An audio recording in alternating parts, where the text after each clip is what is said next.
This is PRN, the Performance Racing Network. Carolina Country, WCSL, 92.9 FM, W225DL, 1590 AM, Cherryville, Gastonia, Kings Mountain. Online at www.ktcbroadcasting.com. The Great Gas Card Giveaway is underway. You could be the winner of up to $500 in gas cards when you register to win. The drawing will be held Friday, August 30th. Register today at Carolina Furniture Mart on North Aspen Street in Lincoln, at Ronald's Grill on East Church Street in Cherryville, at Highway 27 West Restaurant, Highway 27 west of Lincoln in Vale, at Victoria Stevens on East Warren Street in Uptown Shelby, at Parker Family Feed on Highway 18 north in Bellwood, at Moss Drug on West Wrinkle Boulevard in Gastonia, at H&M Industries on Highway 74 bypass west of Shelby, at Jumpin' Jazz on Highway 18 in downtown Boston, at Cleveland Lumber Company on Arrowwood Street in Shelby, and at GNC Grocery on Highway 182 in Lawndale. Register to win the Great Gas Card Giveaway. Brought to you by What'sUpShopper.com and KTC Broadcasting. It's time to get ready for the 2024 American Legion Baseball World Series. Coming to Veterans Field, Keeter Stadium, August 15th through the 20th. Look for special days and activities during this year's special event. This year marks the 97th year of American Legion Baseball. To check news releases and special announcements, go to alws.us. Don't miss this year's American Legion Baseball World Series, August 15th through the 20th. For more information, call 704-466-3103. Just in Time Plumbing, a leading residential and commercial company, has served Cleveland and Gaston counties for 10 years and has won Cleveland County's Best for several years. Their 24-hour emergency service can handle all your plumbing emergencies, clogged drains, sewer inspections with cameras, septic tanks, jetter services, and more. And they do testing and water filtration. Just in Time Plumbing, on time, on budget, 24/7. Call 704-600-8350 or go to justintimeplumbing.net. Just in Time Plumbing every time, 107 South City Street, Kings Mountain. Make this the summer of Dodge at Abernathy Chrysler Dodge Jeep Ram in Lincolnton. Lease a new 2024 Dodge Hornet RT for $427 per month for 24 months. $39.99 due at signing. No security deposit required. Lease payment term is factored in. A $6,500 EV incentive provided by the lender. Come in for all the details. Make this the summer of Dodge at Abernathy Chrysler Dodge Jeep Ram, 1442 East Main Street in Lincolnton. Now for a limited time at Cherryville Scooters Coffee. Some great summertime treats. Coming now for Oreo Blender, Electric Peach Infusion, or Oreo Cake Bites. But again, for a limited time only. You're going to love it. Scooters Coffee on Highway 150 East in Cherryville, right in front of Walmart. Open 5:30 a.m. to 9 p.m. Monday through Friday, 6 a.m. to 9 p.m. Saturday and Sunday. From Scooters Coffee, Highway 150 East in Cherryville. Allison Golf Cars is proud to announce they are the official golf car sponsor for this year's Hamfest, starting August 30th, and golf car rentals are available. You can rent on the Hamfest website and ask about the Cleveland County Chamber golf car raffle valued at $9,000, sponsored by Allison Golf Cars. Drawing will be held August 30th at 4 p.m. at the Chamber office. Buy your ticket online at clevelandchamber.org. Allison Golf Cars, 2102 Gaffney Road, just south of Bowling Springs. Online at mycustomgolfcar.com.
a man. I only do things incredible can. Cause I am the seed of a chosen breed. You don't see too many like me. Cause I am one of the reasons you do what you do. When you wanna be me instead of you. Cause I am still on beat. Showing love to the streets. Come on, you know me. Cause that's who I am.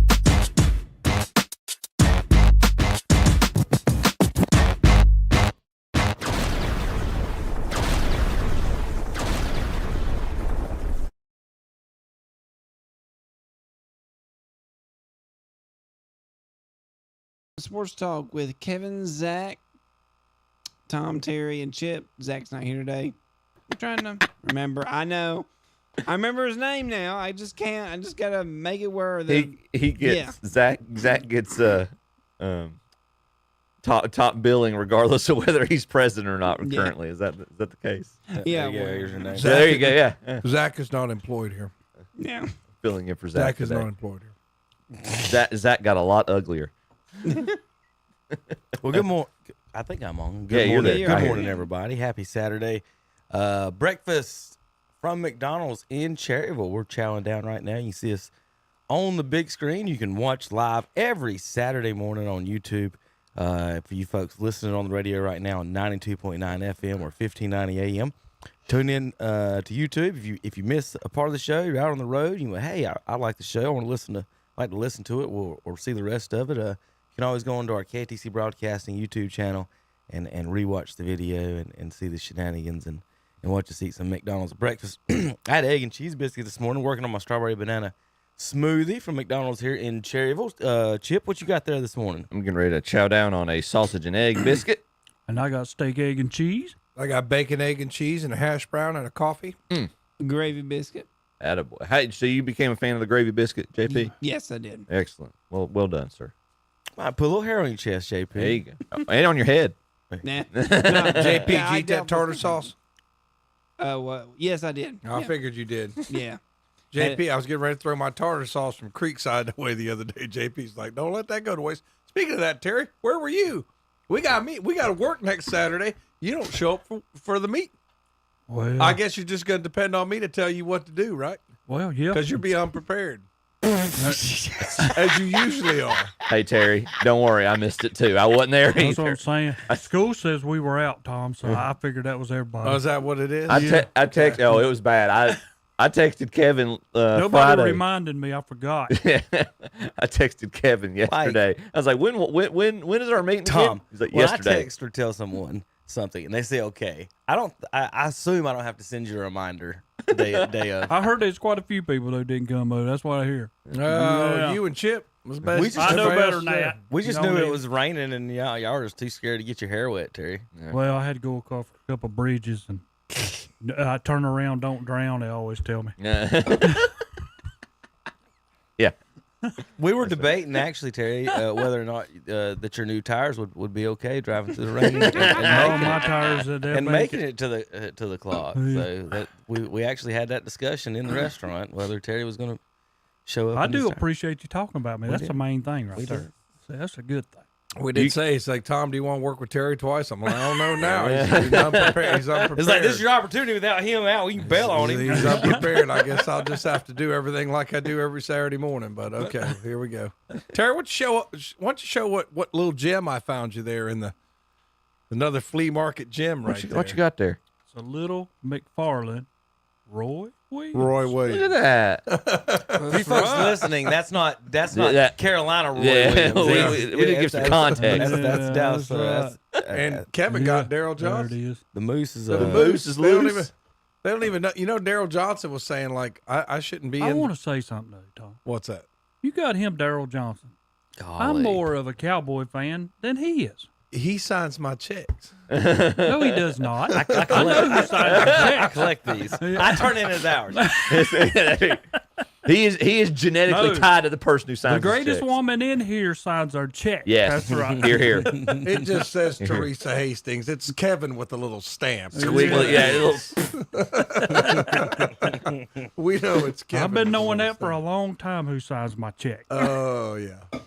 Well, it's ipso facto. He signs my checks. He gets the better one.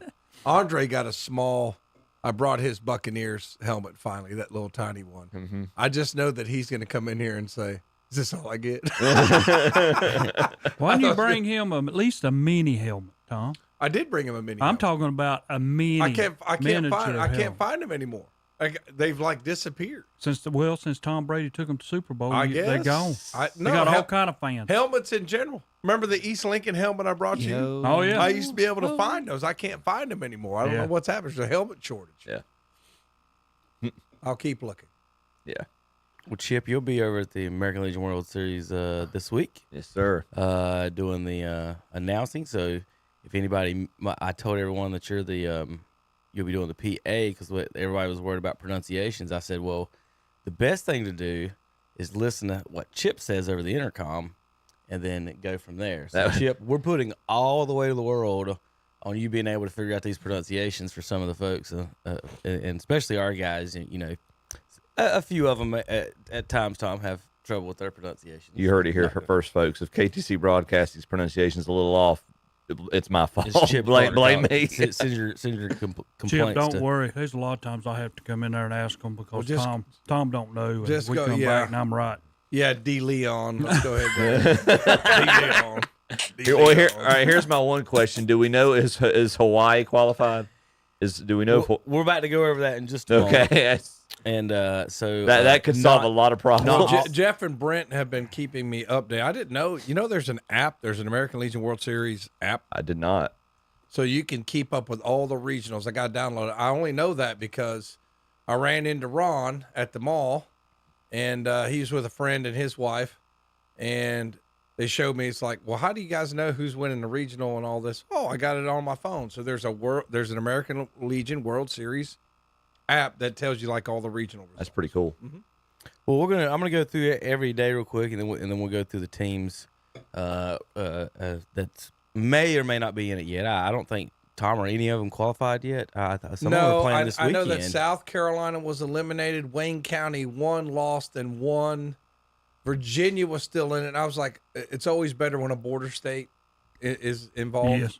So I was like hoping a border state's involved. I didn't know if Tennessee has Legion baseball. I didn't see Tennessee in our regional. They might be in a different one though, because American Legion kind of flunked geography. So I'd have to see like how they did the regionals this year. But it's always great when a border state. Now Troy, Alabama is still alive. Troy brought a pretty good crowd. Seemed like when they were in it. So hopefully somebody who's got a little spirit brings a crowd. We'll figure out those teams here in just a few moments.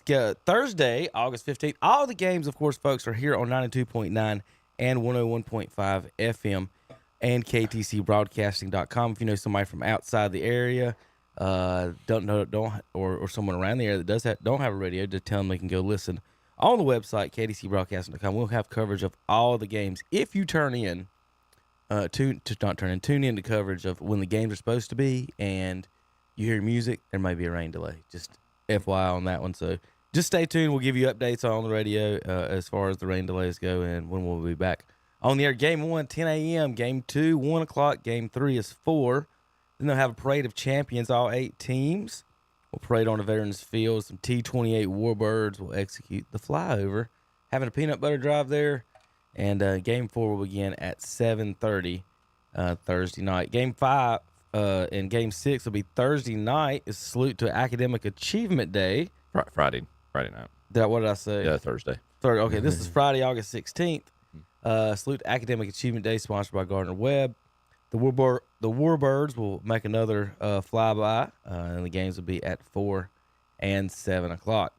Saturday, August 17th, is USA Military Appreciation Day. Game 7 is at 12, Game 8 at 3, Game 9, 7:30. They'll have Warbirds between 7 and 8. Special guest veterans and active military personnel and Golden Knights performance in Game 8. I guess that's between Game 8 and Game 9 there for that on Military Appreciation Day. Sunday, honoring first responders. Salute to Healthy Living Day. Games 10, 11, 12 will be at 1, 4, and 7 with some more T-28 Warbirds. I don't know why I can't get that out this morning. Warbirds execute the flyover. Game 13 and 14 will be at 4 o'clock and 7. This will be the semifinals Monday, August 19th, that's Youth Athletic Day. Wear your jerseys out to the ballpark for the kids. And, of course, Championship Tuesday, we'll have coverage of that as well. Tuesday, August 20th, 7 o'clock is the game. Warbirds with another fly over the Golden Knights. We'll do a 35-minute performance. So is that how long it takes to fall? That's a lot of time. That's what I was wondering. I thought gravity had a little more impact on you than that. Is there a dance number in there? I don't know.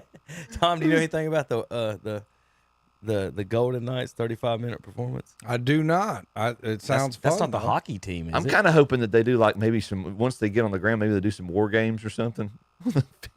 I'm not sure, but reenactment. Kind of want to see it. Start arresting the umpires and coaches before Depending on their behavior. Let's see. Well, here's the regions for you folks that don't know exactly. Tom was talking about geography. The North Carolina Athletic Association failed their classes too, so they must all went to the same school. They did. Yeah, definitely. I don't think Q Tucker knows where the difference between Shelby and Wilmington, but that's just my personal opinion. There's a difference. Regionals were held in California, Montana, North Dakota, Illinois, Iowa, Maryland, North Carolina, and I don't know the between. Is that New Hampshire? I think it's New Hampshire. Or You didn't just say those that. two. You just didn't say that. I don't know those two little ones. It's either Vermont or New Hampshire. It's New Hampshire and Vermont. There you go. Vermont was the 14th state. I don't know what they. Why would I care about either? It one of was those jointly states? claimed by New York, New Hampshire, and Massachusetts. Do you not know your Vermont New Hampshire history? does have more freedoms than a lot of states in this country. Live free or die I do is the know state that. motto. I do know that. So you know the motto, but you just don't know where it is on the map. They look the same. They're just flip flops. We know where they are. We just didn't know which was which, right? Exactly. Tom, I was actually having this trouble with my daughter a few weeks ago. You go to somebody who lives in Vermont and New Hampshire, I guarantee you they don't know the difference in Mississippi and Alabama. No. Sure, they do. They're actually a lot better educated up there. That's why they come down here and take our jobs. Oh my gosh! Send your complaints and letters to Thompson and Fawny at Burns High School. Send them up there. I'm only kidding. Okay, I'm only kidding. Don't send kidding. Don't send Kevin an email, please. Don't send him another email. Let's see if I can pull up the actual get the regionals. Tom, you got the app over there? Did you say you had the app? You know, I got to download it. I was talking to Ron, you and Ron had a bunch of stuff to talk about, man. He just bought a place at the beach, and I didn't know Ron is in dance competitions and all this stuff. And Wow. Yeah, Ron does a bunch of stuff. And I didn't realize it, but he was talking to me, and he mentioned the app, and I didn't download the app, but it's American Legion World Series app on the phone. He does shag dancing. He does all kinds of stuff. pretty I neat. didn't know that. Yeah, but he got him a little place down at the beach. He said he's within. Really? He's within staggering distance of all the places he wants to go to. It's a man with a plan. Yeah, that is.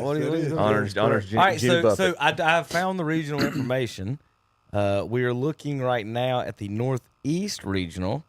It looks like Hartford and Hartford, Connecticut, Burlington, Vermont are still alive. They'll be in the semifinals. They're waiting on winners of either Shrewsbury or Hudson, Shrewsbury's been there Cumberland, before. Yeah, I was gonna say they were here last year. I or think. Portsmouth. So those are the teams in the Northeast. But Burlington and Hartford are already in the semifinals today. They play at 1 and 4. So there's your Northeast semifinals. What region is that? Region. I wonder if this will make it easy and I can click on it. Gosh, I'm so happy a website actually did something. That would make sense. One thing. Somebody did something good there. All right, how about the Region 2 is the Mid-Atlantic. And right now in the semifinals today, you have Wilmington, Delaware versus Wheeling, West Virginia at 1 o'clock, and Cumberland, Maryland versus Northeastern Pennsylvania at 4 o'clock. West Virginia, Mid-Atlantic, Tom. That's. We were in that. We were in the Mid-Atlantic one year. Are they going to? That's like Stanford in the ACC. Yeah. West Virginia, Atlantic. Which beach? Yeah. I've never been to the West Virginia beaches. Summersville's nice, but it's not at the beach. How about the Southeast tournament right now? We've still got 4 teams alive. Wayne County, North They're Carolina, still alive, Tommy. I know that Jeff's been keeping up with it and sending. He's been emailing in the. Now these games are in WHS Asheboro today, folks. So if you want to go see these, you have time to get to Asheboro today. 4:30, Wayne County plays today against Chesapeake, Virginia, and after that at 7:30, Covington, Georgia, and Troy, Alabama. Troy, Alabama. Yeah, they're usually pretty good. Championship for the region runs through Troy. I That's think 4:30 and 7:30 today in Asheboro. 4:30 and 7:30 today, Region 3. Wayne County still alive. Mid-South, Tupelo, Mississippi, Bossier City, Louisiana. Announcers are pulling against them. I'm just telling you folks right now. Ellsbury, Missouri, and Bryant, Arkansas are still alive. Missouri and Arkansas play at 9:30 this morning. They're going to play. They must have rain predictions for them. In Tupelo, Mississippi, and Louisiana play. I guess right after. It says doubleheader, so they're trying to squeeze that in. They must have rain coming in this afternoon. Yep. That's Region 4, the Mid-South. All right, now over to Region 5, the Great Lakes Tournament. Ohio's still alive, Tommy. You got somebody to pull for? Lancaster. Is it Lancaster or Lancaster in Ohio? I don't know. That's probably in Amish country somewhere. You need to find that pronunciation for us because we're going to have that, right, Chip? We can't be up there going Lancaster. And then people in Ohio like, it's what Lancaster saying down there? Did you not watch, and I don't mean to throw this off a little bit, but Pittsburgh last night playing Houston? Mm-mm. And there's offensive linemen from Appalachian. Oh, my God. Oh, no. Fire the announcer. Fire the announcer immediately. And see, Terry, those people have degrees. I know. I was like don't talk about me, Tom, when I can't say it correctly because this guy is getting paid lots of money. And whoever their degree from, they would shun my degree from Appalachian. Idiots. Wisconsin and Indiana play at 7.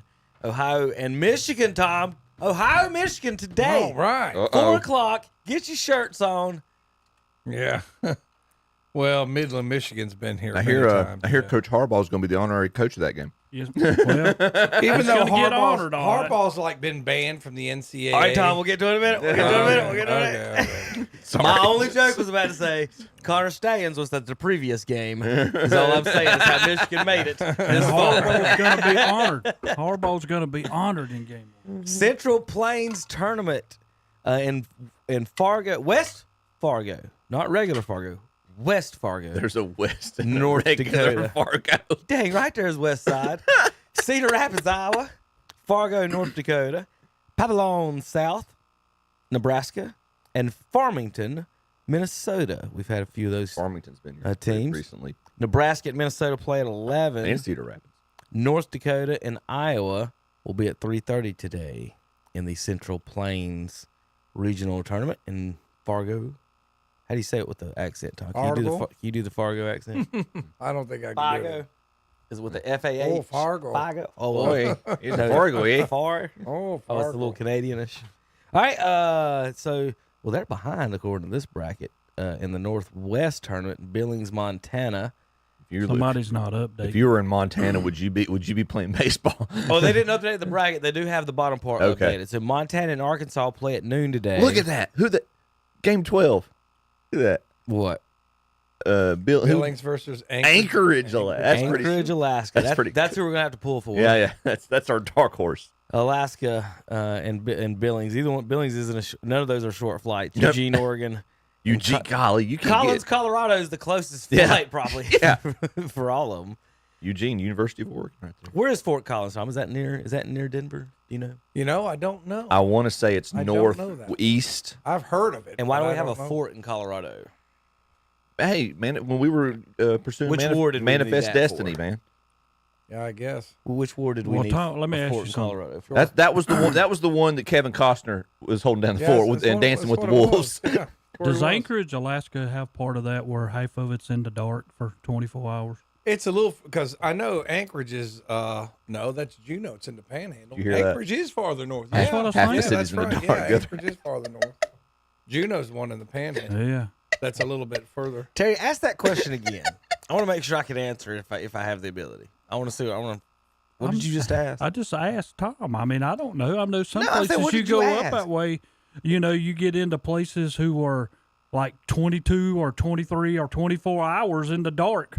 And, you know, Did you say half the city or just the half whole the time? town? I got I mean, you know. I thought you meant like No. on the west side of Fargo, it's dark, and on the east side of Fargo. Well, I mean, I don't know. Or that way. Anchorage. You know, I know it changes. All right, the last region 8, the Western Regional. Clovis, California against Wellsville, Utah at 4 o'clock. And Fairfield, California. They get 2 in the regional. Oh, I guess a lot of teams in North Carolina does too, I guess, if it happens. League City, Texas. They've been before. At 7 o'clock. Yes, they have. They're the defending champs, I think. I will say this: whoever has been there before, I always pull against them. When I want a different team. I think League Cities are the defending champs. Now, defending champs, I'll let you go because there's some guy I might. You should have the right to defend. I think that ought to be a bypass. You should go straight to it. That's. I don't hate it. I know. I think you ought to have the right to You're defend. letting people in the regionals for not winning a game. Okay, hold on a second. By that calculus, it's like, okay, Kansas City won the Super Bowl last year. They automatically go back to the Super Bowl. That's how it should playoffs, be, Tom. not Super Bowl. That's dumb. Playoffs. They get in the playoffs. Dumb. They get to be in it, but they got to win it. Winning the Super Bowl should be an automatic qualifier. That may be for the playoffs dumbest next thing year. you guys have ever said. You get to defend your title. Who cares? Yeah. if That's it's saying swept? something, Tom. I don't hate it, Terry. That's what I I'm don't saying. hate it. All sports. If you win the championship, you get the play. You can go get a next playoff. year and go 0-16, You get in the 0-17. playoff. Kevin is And make- Kevin's agreeing with Terry. Somebody You get in the bumped their head playoffs today. They ain't terrible. Fort Collins is directly due north of Denver. It's basically like the opposite direction from Denver's Colorado Springs. All right, folks. Yeah, I well, didn't know that. I'm not up on my Colorado geography. I I cheated. know where it is, though. I know which square it is. I know which. Better than Vermont, New Hampshire over here. I can't believe he admitted on the air he doesn't know the difference between Vermont and New Hampshire. Terry, did you know? Well, this is Terry. Jim, did you know? Okay, this is Terry. I'm not 100%. Yeah, no. this is Terry. Yeah, right. All right, we'll be back in a minute. We've got make sure you got mute on the computer there. Muted? Yeah, mute it. Okay. We'll be back in a few minutes. But first, if you're online, these wheel I don't know what they're called. One-wheeled skateboards that you just lean on and drive. This dog has figured it out. That's pretty amazing. I He'd do think way it's better than on- I would. My I think balance he's is on awful, too. remote. You think he's on remote? Yeah, it's Terry? like you get to turn Probably got right his little there. feet locked in. You don't That's what I'm think saying. he's leaning in and doing it No, himself? no. Terry don't believe it. I think Tony Hawk All right, trained this Terry guy. calls out the fake video day. All right, we'll be back. KDCBroadcasting.com. The city of Kings Mountain brings the beach back to downtown as the 2024 North Carolina Beach Blast Festival comes to Patriots Park on Saturday, August 17th, presented by Yates Construction and Metcon. The festival, celebrating 25 years of the best in Carolina beach music, blast off Saturday, August 17th at 12 noon with the Tones, followed by the Blackwater Band and the Voltage Brothers. Look for inflatables, craft vendors, games, the Rotary Splash Pad, the Kids Pavilion, and the all-new Pirate Port. The Big Beach Ball Drop, sponsored by Sundrop, food vendors, and more. So come to downtown Kings Mountain Saturday, August 17th from noon till 10 p.m. for a big day of fun, food, and great music. For more information, call the Kings Mountain Tourism and Events Department at 704-730-2101. You've heard the stories, tales of toasted breakfast sandwiches stuffed with all your favorites, bacon, sausage, even a steak patty. Well, the stories are true. Bagels and McDonald's have arrived, like the deliciously tender steak, egg, and cheese bagel, the savory sausage, egg, and cheese bagel, or the sizzling bacon, egg, and cheese bagel. Get them now while they're hot, and at a refreshing McCafe iced coffee any size for just $2. It's just as iconic. Ba-da-ba-ba-ba. Prices and participation may vary, cannot be combined with any other offer or combo meal. Tee it up for a great golf experience at the Cherryville Golf and Country Club. And yes, the course is open to the public 7 days a week. For your tee time, give them a call, 704-435-6597. Tune your game up with their driving range. And on Friday, come on out for the Captain's Choice, starting at 5:30. And for that special event, keep the Cherryville Country Club in mind, with several event packages available. That's the Cherryville Golf and Country Club, 200 Club Drive, Cherryville. Online at cherryvillegolf.com. For 55 years, Carolina Federal Credit Union in Cherryville has been serving our community for our financial needs, and they continue to do so today. With checking accounts with no minimum balance, competitive saving yields including money markets and certificates of deposit. Also, low interest loans, financial education resources, and more. Find out more. Visit the website at carolinafcu.org. Carolina Federal Credit Union, 1200 East Church Street in Cherryville, a staple of our community for 55 years. Save on your cat and dog food at This and That Trading Post in Dallas this week.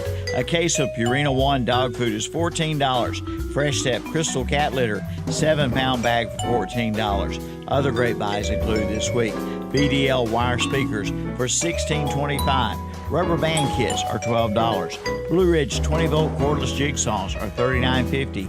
Bubblegum machine gumballs are $6.25 a jug. At This and That Trading Post, 3857 Dallas High Shoals Road in Dallas, right across from the trade lot. Say goodbye to those hot, sticky days in the scorching sun. James River delivers the Back to Cool special on select John Deere cab tractors. Experience ultimate comfort in a roomy, air-conditioned 3R, 4R, or 5E 3-cylinder series cab tractor. Plus, save a cool $5,000 off MSRP on top of 0% for 60-month financing. Comfort has never been so affordable. Visit jamesriverequipment.com/cool for more. Ends 8/31/24 with approved credit from John Deere Financial. Some restrictions apply. See dealer for details. And we're back on Saturday Morning Sports Talk with Kevin and the guys. Is that all you got this morning? That's all I got. I liked how you paced that out, JP. Well, Yeah. you know, football's back, and I got exclusive video of Terry celebrating that West Lincoln's giddy up party the other night. It's looking good there, Terry. Well, you're looking real good. Man, Terry, I didn't know you could walk like Hit the that. butt. I don't know how. You're looking tall. Yeah, get it.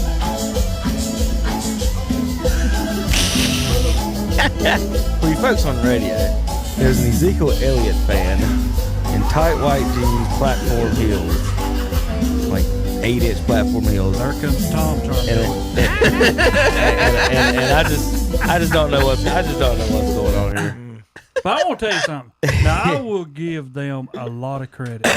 The Hispanics. What, when those guys dancing? No, when the Hispanics put on a party, they party. And there's a lot of people come. I'm telling you. And they, Terry, do you have those heels still in your closet? Yeah, I still got them. There's never any shortage of food. Oh, I know. All right. Well, It's Tom loaded was trying to allude to it earlier. I know he wants to rip into it. Michigan, Tom, I've got a wonderful, beautiful shot here of your favorite coach, Jim Harbaugh. His arm says 15-0, no matter. With an asterisk on it. Somebody added the asterisk to it. So exactly what's going on here? I know you know more about it than I know at all, or anybody else probably in the room, as far as their penalties, non-penalties. What exactly is going on here with this? Are they going to take anything away? Or? Kentucky had to vacate 2 years of wins? Yes, sure did. The football team? Mm-hmm. Wow. I didn't know that one. Because that's when you knew when they started winning something was wrong. That was just 2 days ago. Oh, yeah. I know. So and this has happened a lot. College sports have been accused of this a lot. Is that winners don't get punished and the losers do? Oh, Kentucky absolutely. football missing 2 years of anything, is that hurting or changing the sport at all? No, or is that it's doing not gonna anything? no, you're not going to do a thing. But if it's Michigan, we don't want to do that. Oh, that's a blue blood. Can't do that. Or to Ohio State. Can't do that. No, Ohio State. No, they made us vacate wins. Made us vacate the bowl win when we beat Arkansas and all this stuff. Yeah, no, for tattoos. Well, for, they've already for what he's got showing you right there. So Kentucky has to. They already busted Michigan one time for basketball. You can't just keep going to the same place, busting them every time they mess up. So in other words, if I sell drugs, go to prison, get out, sell drugs again, they can't arrest me again because you already did this to me once. It didn't work, so just Probably let me sell got that drugs. little asterisk thing about beside you. Yeah. So and he's supposed to be banned, right? But they gonna They've celebrate got him in game one. I forget what they The call it. show cause. The show cause. He's for 4 years. If a team attempts to, which he's not going to come back for in the next 4 years, but if he attempts to come back in the next 4 years, any college, any university that hires him has to suspend him the first year. Yep. Oh, okay. So, well, he deserves it. He's just begging to. He's going to be begging to come back. He's not. In the next He's 4 not years. going back. He'll go out there, and when this one blows up on him, Well, here's the thing. What He'll always have a spot in the NFL. Well, yeah, well, that's what I'm saying. What? Okay, if you want to add a little more teeth to it, make it lifetime. yeah, Make it lifetime. I mean, yeah. it's. So I would say too that where's the vacate of their wins? Just make them vacate their wins like you did everybody else who does stuff like this. Yep. Kentucky, vacate their wins. 2 days ago, NCAA made Kentucky vacate 2 years of wins for all-field level 2 violations that the head coach had no knowledge of. Michigan had 5 coaches committing level 1 violations. Oh yeah. How See- does this happen, y'all? How does it happen? It goes back to when Pete Carroll never got punished for nothing. That's right. What You know? it goes back to is the Ohio State-Michigan rivalry was petering out. Ohio State was beating them every single year. So what do? You just let Michigan cheat. They beat us a couple times. Now the rivalry's back. It's why did they? I mean, what I understand, they made Ohio State vacate the wins. They ran Tressel out of town. We had a 1-year ban. We were 12-0 and couldn't go to the football playoff. Okay, that's fine. I'm still mad because it was tattoos, but rules are rules, right? So why don't rules apply to this guy? I mean, like Terry and I know Terry makes his little jazz. Terry, we took our punishment. Yeah. We took our punishment. Where's your punishment, dude? So I'm just saying, man, it's just like it's amazing. Do you have? I want to ask you something. Some people get away with it. We keep going, and I love this video right here. How many people on that sideline has no clue who this guy is? Everybody. Nobody knows. See, to me, what Michigan did, and this happened, how many schools did that with that guy standing on their sideline? Not one soul of ours asking. Or how how about this? How about he just showed up with an envelope full of $100 bills and said, "Where does this need to go?" And everybody just pretended like they didn't know who he was.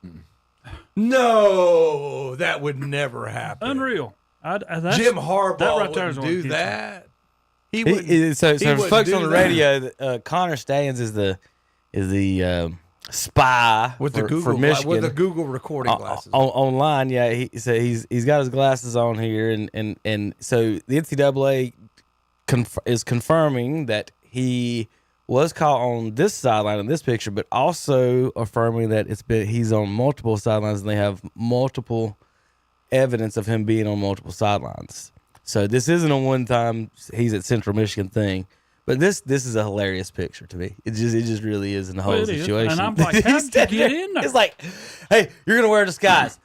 I can wear a goatee and sunglasses. Well, and Terry, to your point, I will answer your question partially. Not to dis Tom's theory is perfectly verified or legitimate. I think you've got, and I don't know. I'm not saying this is a problem. I'm just saying this is the way it is, especially when you get to big time college. You've got so many coaches, you got so many staff, so many trainers. You ain't sniffing that sideline unless somebody knows That's who what you I'm are. saying. I don't understand You ain't walking anything. down on that sideline, Chip, unless somebody knows. I'll tell you who what we're going to do this coming year. No. We're going to send Kevin. We're going to send Kevin to Appalachian. Yeah. And put him in disguise and let him blend in with the coaches There's no over there without somebody not looking at him like, who are you? Right. You know? Right.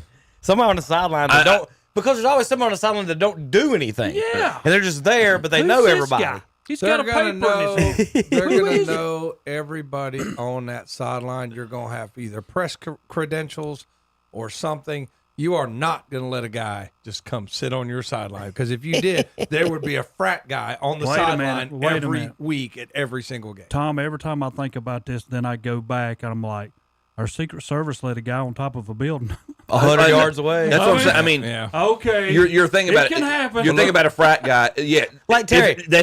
We talked field goal kickers the other day. There's some kickers that can only kick it from that building to the president. Yeah. But not football. Hey, but look, not repeatedly. That's the key. Kick 8 footballs off the top of the roof. Where Tom's point is valid. The issue would be getting onto the field, getting past whatever checkpoint it is. Kevin just said, this ain't the only time. So if you want to compare that to the Secret Service drops the ball. And when you saw that woman interviewed by Congress, you could tell it's like, how'd this woman get this job? Yeah, okay. If it happens once, okay. There's multiple times, which tells me this guy's showing up with a certain amount of money that's given to somebody that says, look the other way. There's no doubt in my mind that's the only way it can happen. I mean, if you wonder why people act the way they do, what they say during Watergate, follow the money, right? Follow the money. Great. The greatest assistant coach. The greatest assistant coach in the history of football. Nobody game plans like Connor Stallions. I now even nobody have, game like plans. When people tell me it's like, are you scared to get in the driver's ed car with a kid? I said, no, I just Jim Harbaugh the route. Anyway, what do you mean? I just Jim Harbaugh the route. Dork. I know exactly where I'm going and exactly what's going to happen, so it makes it a lot easier. Like, I'm not going to send a kid out there and like, let's just go to, let's hop on 85 real quick. Head over to Belmont. You just Jim Harbaugh the route, man. You just tell the kid exactly what's coming up. They're a lot better drivers. You'd be surprised. You'd be surprised how much better they drive when they know exactly what's coming up. That's all you do. That's all Jim Harbaugh did, and it's fine. It's fine. Has anybody hired him yet? Connor State? No, but what makes me mad? I don't know why not. Call him today. What makes the me master mad of disguise is I just want the NCAA to admit that you are not fair. You are a for-profit institution. It's got nothing to do with character and teamwork and all that. It's just about money. If it wouldn't cost them money somehow, they would punish Jim Harbaugh. That's all it is. It will cost them money somehow, some way, in the popularity of the sport if they punish Jim Harbaugh, so they will not do it. I will give, and sometimes I don't like the guy, but I listen to him every now and then, Paul Fennebaugh. Fine, yeah. Yeah, but he got on there the other day. Former president of Gardner Webb. But he got on there the other day. I did not and know he that. said, No, I'm joking. when he was talking about stuff, he was like, he looks like hey, a former president. He says, if that had happened in the SEC, there would have been a lot more things done. Now, that's how he put it. That's what he said. The SEC, come on, the SEC. Which that's him. That's who he is. Here you go, Tom. This is Coach in his own words. Yeah, I do have comment. Oh, got to turn it up. Yeah, I do have a comment on that. Never lie, never cheat, never steal. I was raised with that lesson. I have raised my family on that lesson. I have preached that lesson to the teams that I've coached. No one's perfect. If you stumble, you apologize, and you make it right. Today, I do not apologize. I did not participate, was not aware, nor complicit in those said allegations. So for me, it's back to work and attacking with an enthusiasm unknown to mankind. There you go, Tom. It's amazing. The coach. It's amazing in 2024 how people can look you right in the face and tell you a lie that you know is a lie. I mean, everybody says I never told a lie is a liar. But I tell you what, Chip, I can't look you dead in the eye and you know, Chip, my shirt's red. I just can't. Do you know what Feinbaum said about that, didn't you? What did he said he deserves an Academy Award for that performance. He does. He does. I will tell you, there is nobody that passed gas in that Michigan locker room without Jim Harbaugh knowing it. Don't sit here and tell me you didn't know. Well, he sure knew that they were flying a spy to seeing video. Oh, all of a sudden we know every play. Good job, defensive coordinator. Yeah. Come on. It goes back to and may he rest in peace. It goes back to when everything started to crumble at Penn State, and everything started coming down. Nobody wanted to harm the legacy of Joe Paterno, but look, this man is not Joe Paterno though. He's not Joe Paterno. I understand. He is not even anywhere close. Joe Paterno was there forever. He was there, 7-8 years? I get that. He's not Joe Paterno. My point being, yes, and I don't mean to. I apologize for comparing the legacy of Harbaugh to Joe Paterno. But when the allegations, when not just allegations, when the story started coming out, you had to kind of weigh where's Paterno involved in this, and either he's negligent as the head of the football program, or he's complicit. I mean, there's not really an and to your point, I think you said the same thing about Jim Harbaugh in this scenario. But you take, Michigan State. You take Harbaugh though, and if you listen to what he was saying and get to the end of it, he says, "I'm right back to work." Yeah, because he's not worrying about that no more. It's a non-denial denial. Yeah, that's behind him now. I'm going back to work. I'm with the Chargers. I'm doing my job here. I don't care what happens at Michigan now. And that's sad because he's an alumni and coached the team and all that, but he could care less about the University of Michigan. That's what he I just just want got to through tell telling. every single fan at the University of Michigan that man does not care. But he's about going to be anything honored in except game himself. one. Let's circle back on to something, and Kevin, I want to see if you have any thoughts on this. If you mentioned Pete Carroll, everything that happened with him, this situation, This is very similar. And Pete Carroll went Do y'all have Successful. a suggestion? The NCAA is toothless in that regard. Is there anything we can do to hold coaches accountable? If they're toothless, how did Jim Tressel get run out of town and Ohio State get a bowl ban when they got free tattoos? If they're toothless, they're not toothless. Depends They on just who you won't are. use their teeth. Depends That's on who what you it are. is. Yeah. Paul They won't Fiddleball do it. said that too. He said the NCAA, he said they should be totally banned. I mean, he went into all of that on account of how all this went down. But even let's say we talked about this a minute ago. Let's say that the four clause or whatever they've passed down, the 4-year penalty that they passed if Harbaugh tries to come back. Okay, let's make it worst case scenario, make it a lifetime ban. He never coaches. He's not going to coach college. But he still doesn't face any accountability for that. No, because this is how you hurt him. You take his title. Take the title. That's not going to happen. Take. You know why the the title. NCAA is not going to do that? Because of all them kids who won that title that put in their heart and their soul for the whole year. They knew they were cheating too, Terry. How Don't tell did me the kids? You can't tell me every the kid on that kids team didn't knew they know that. Don't There's tell me no- the kids didn't know. And why are they not willing to do it when they were willing to do it to Reggie Bush? They took his Heisman. Yeah, I don't understand. But then he got it back. He did recently just get it back. Yeah, but they took the titles and the games away. Humiliated him, right? They still humiliated him. Took his title. Yeah. But why do You we know? go back years later and give it back to him? Because they humiliated him first, which is what they should do to Harbaugh.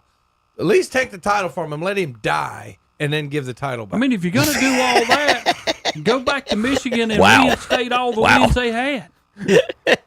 That's what I say, dude. That's awesome. That's what I would do. I mean, it's like I said, it's fine. I just want them to admit, yes, we are the most double standard, money hungry BS organization in the United States, and that's saying a lot. The NCAA. Maybe outside of the U.S. government. But I like how They're worse. Kevin had it brought up They're with worse. Kentucky against Michigan. What a double standard. I mean, it's You know? horrible. Yeah. It's like being a teacher, and the rich kid never gets in trouble, but that poor kid, oh, we're gonna light him up. Once he does one little thing wrong, we're gonna light him up. That's the same thing the NCAA does. It's terrible. It's horrible. They're an embarrassment. They're embarrassment to sports. They're embarrassment to the United States. That's all I have to say. All right, some more. How about some other fun, other college stuff? This is according to CBS Sports, the only 16 teams that have a chance to win the national championship this year. Well, it's 16, not 2. It's not like baseball. Yankees, Dodgers, maybe 1 or 2 others. They're probably only 5, and they're being very kind here. Miami Hurricanes are not winning the national championship. I get Texas A&M's not. Texas A&M. We just beat them. What are we talking why about? do y'all put them in there? Penn State's not. Miami's not. Clemson's not. Auburn is not. Notre No, Dame's not. Auburn is not. That's CBS Sports. The And then experts. USC, they wanting to get rid of their coach, and they got them in there. They can still win it. Who's that? USC. USC, Lincoln Riley. That's the experts. See if I can find any other college stuff before we get to some Olympics and NFL today. And we got some golf and other stuff. Big fun day. Got some Jerry Jones and Cowboys news and Jameis talking. We got some Jameis highlights today. Tom and I are excited about that. All right, Terry, this is something I want to bring up. You like to talk about rivalries and how close that they are. This is the percentage of games decided by one score or less. So these are, according to close games, the biggest rivalries in college sports. You've got Texas, Oklahoma is the biggest rivalry. 81% of their games are decided by one score or less. Army, Navy at 80. Yeah. Iowa, Nebraska at 80. I can see Florida State, Miami being up there. Florida State, Miami 70. Michigan, Ohio State. I know y'all can't see on the graphic. I don't know why it didn't come out right, but they're at 22% of theirs. We'll use it this way so you can see it better. Notre Dame, USC, 22% as well. Florida, Georgia, only 10% of those games are close. Mostly 90% blowouts in a Florida, Georgia battle. Clemson, South Carolina, too. Sorry, Gamecocks. I'm guessing y'all get blown out 80 or 78% of the time. Any other interesting news on there? Yale and who's UU, Tom? The Utah Utes. Oh, that's not Yale. That's BYU. That's BYU and Utah. Jeez, that was stupid. Utah and BYU. The UU was messing me up. I'm surprised Oklahoma. Well, I guess Oklahoma for a while there was when Stoops was there. I'm surprised that's not a higher percentage. 57-50 every game for a while there. Any more college sports news, guys, before we take a break? No, it starts up pretty soon, though. I'm excited All right, about it. we come back. We're going to talk Olympics on KTCBroadcasting.com. You'll be first on race day with a stop at Kings Mountain Auto Supply, 904 West Gold Street in Kings Mountain. You'll find a full line of auto parts. They've got it all, and they even carry racing fuel. So before you head out to the track, get your racing fuel from Kings Mountain Auto Supply. Give them a call at 704-739-0391. In addition to great prices, you'll get friendly and knowledgeable service as well. Kings Mountain Auto Supply, 904 West Gold Street in Kings Mountain. Open Monday through Friday from 8 till 6, Saturdays 8 till noon. Like them on Facebook, too. Now's the time to start thinking about the cold winter ahead. Be ready with a stop in at Today's Pro in Shelby. They have the fireplace inserts that will help make your home warm and comfortable. Take a look at the Monessen and Empire inserts. And Today's Pro can do new installs or repair your current inserts. Plus, they have vent-free, freestanding stoves. And don't forget, they can refill your propane tank. That's Today's Pro, 1325 East Dixon Boulevard in Shelby. Online at thetodayspro.com. Like them on Facebook, too. Plumbing problems can drive you plumb crazy. Not anymore. Use your head. Call Olmsted to take care of all of your plumbing needs. Olmsted Plumbing has been serving this area since 1973. That's over 50 years. Plumbing problems can happen anytime, and anytime is not a good time. From slow toilets to leaky pipes to clogged drains, Olmsted Plumbing can do it all. Just call 828-245-7302 or visit the website at olmstedplumbing.com. Like we said, use your head. Call Olmsted. Olmsted Plumbing, you'll be glad you did. The Yamaha Get Out and Ride sales event is underway at Full Throttle Power Sports in Lowell. Get 3.9% APR financing and up to $3,500 cash with approved credit for qualified buyers. But that's not all. Suzuki Fest is underway with 2.9% APR financing for 36 months for qualified buyers. And get the hottest ride of the summer with the Yamaha Slingshot with no money down or 5.99% APR financing for qualified buyers or $1,000 in customer cash. Come in for the details at Full Throttle Power Sports, 101 Indian Walk in Lowell. Online at ncfullthrottle.com. This year celebrates the 100th anniversary of the Cleveland County Fair. Dates are set for September 26th through October the 6th. There will be plenty of great entertainment to help celebrate the 100th year. Plus ride-offer rides. We'll be back again with over 40 rides. See the demolition derbies, the bands, magic acts, the livestock, and more. This year will be the biggest of all, so plan now to attend the 100th edition of the Cleveland County Fair. September 26th through October 6th. Buy tickets online at clevelandcountyfair.com. There's a big wave of savings waiting for you during the Red Hot Summer Sale at your local Kimbrell's Furniture Store. Find deals like queen-size beds, $299, sofa sleepers with storage, $599, big man's recliners, $499, and pick your dinette set out and pick your colors starting at $499. Plus, save with the latest in video gaming systems. Visit your nearest Kimbrell's Furniture, 300 West Dixon Boulevard in Shelby and 250 East Main Avenue in downtown Gastonia. And we're back on Saturday Morning Sports Talk with Kevin and the gang. They're Still talking about something else? I want you to guess. Well, What do you think we're talking about? Yes, JP? JP. Yes. The Olympics. Hey. Well, it could be. That's what we're going to talk about next. gonna It's get- not what we were. That's on deck. Wow, I But don't you're know in the what we neighborhood. were. That's on deck. We were just going over a little high school football. We're going to talk about that at the end of the show. Coming up this week, we got a Jamborees, Lincoln County and Cleveland County Jamborees. We'll have them on KTC Broadcasting live video out at Burns and over at West Lincoln this week. So we've got Tom, off the top of your head, you remember who anybody plays over there? Where's my phone over there? I know that Shelby is playing Myers Park today.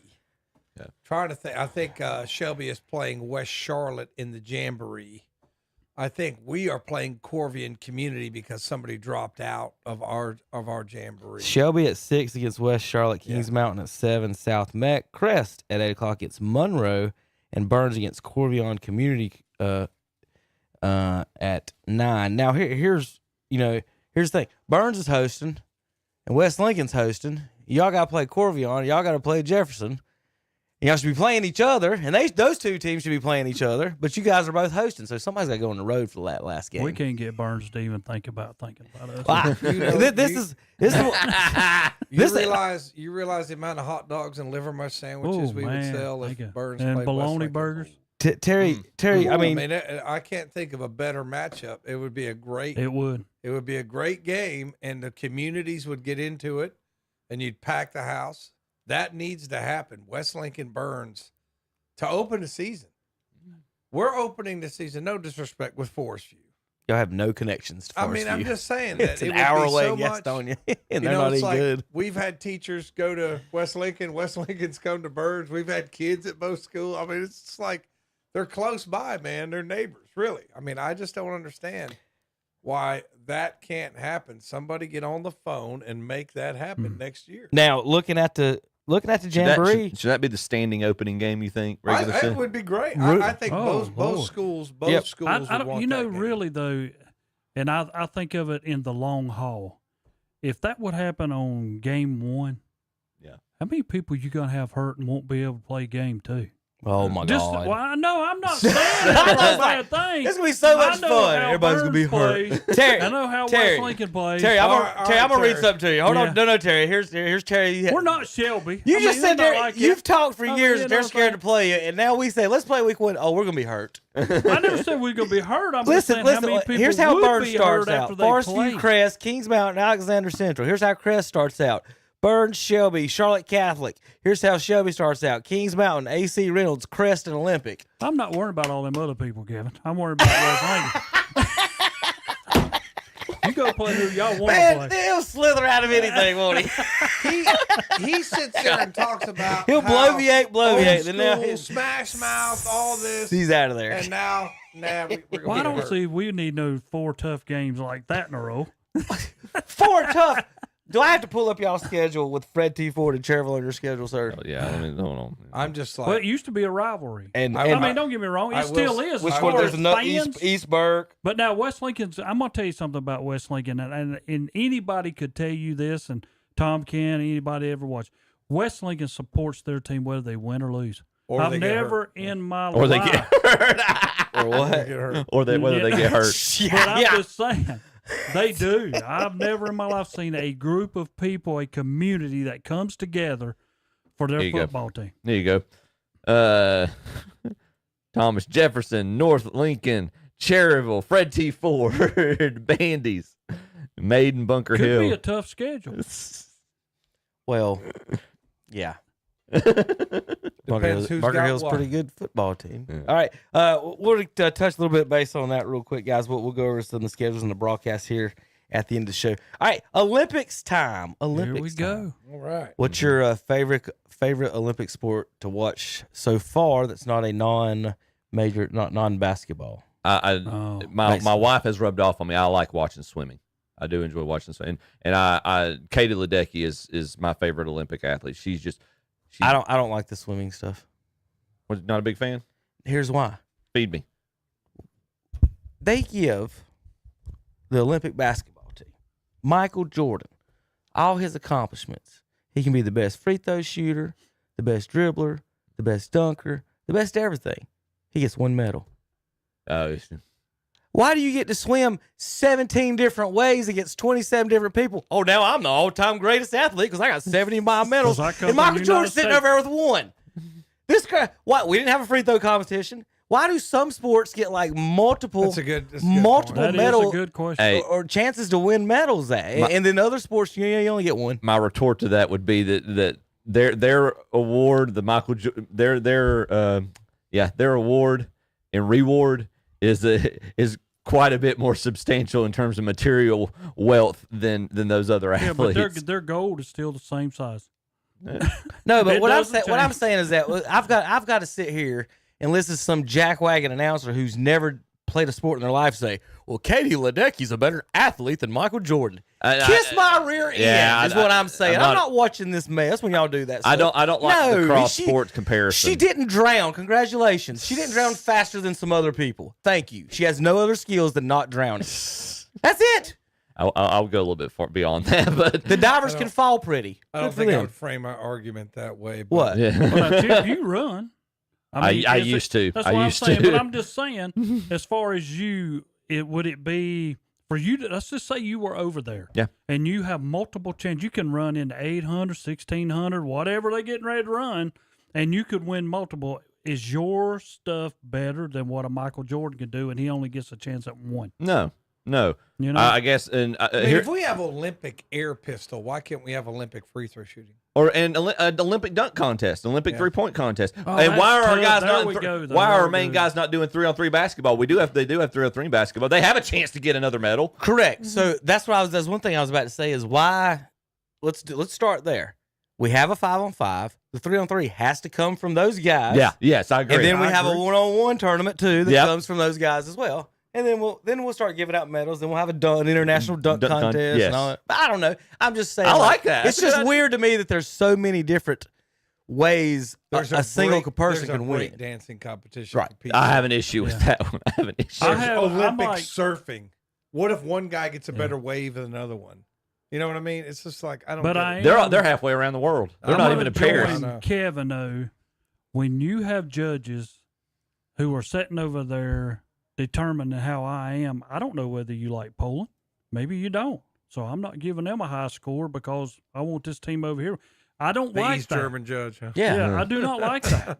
I mean, There's not. I mean, some of the sports like, and let me touch on this real quick because you segue to it because I want to man up to something I said 2 weeks ago. 2 weeks ago, I was critical of comments that were made by the gymnastics coaching staff and people in Simone Biles' camp about her potentially only participating in 3 of the team rotations versus doing all 4.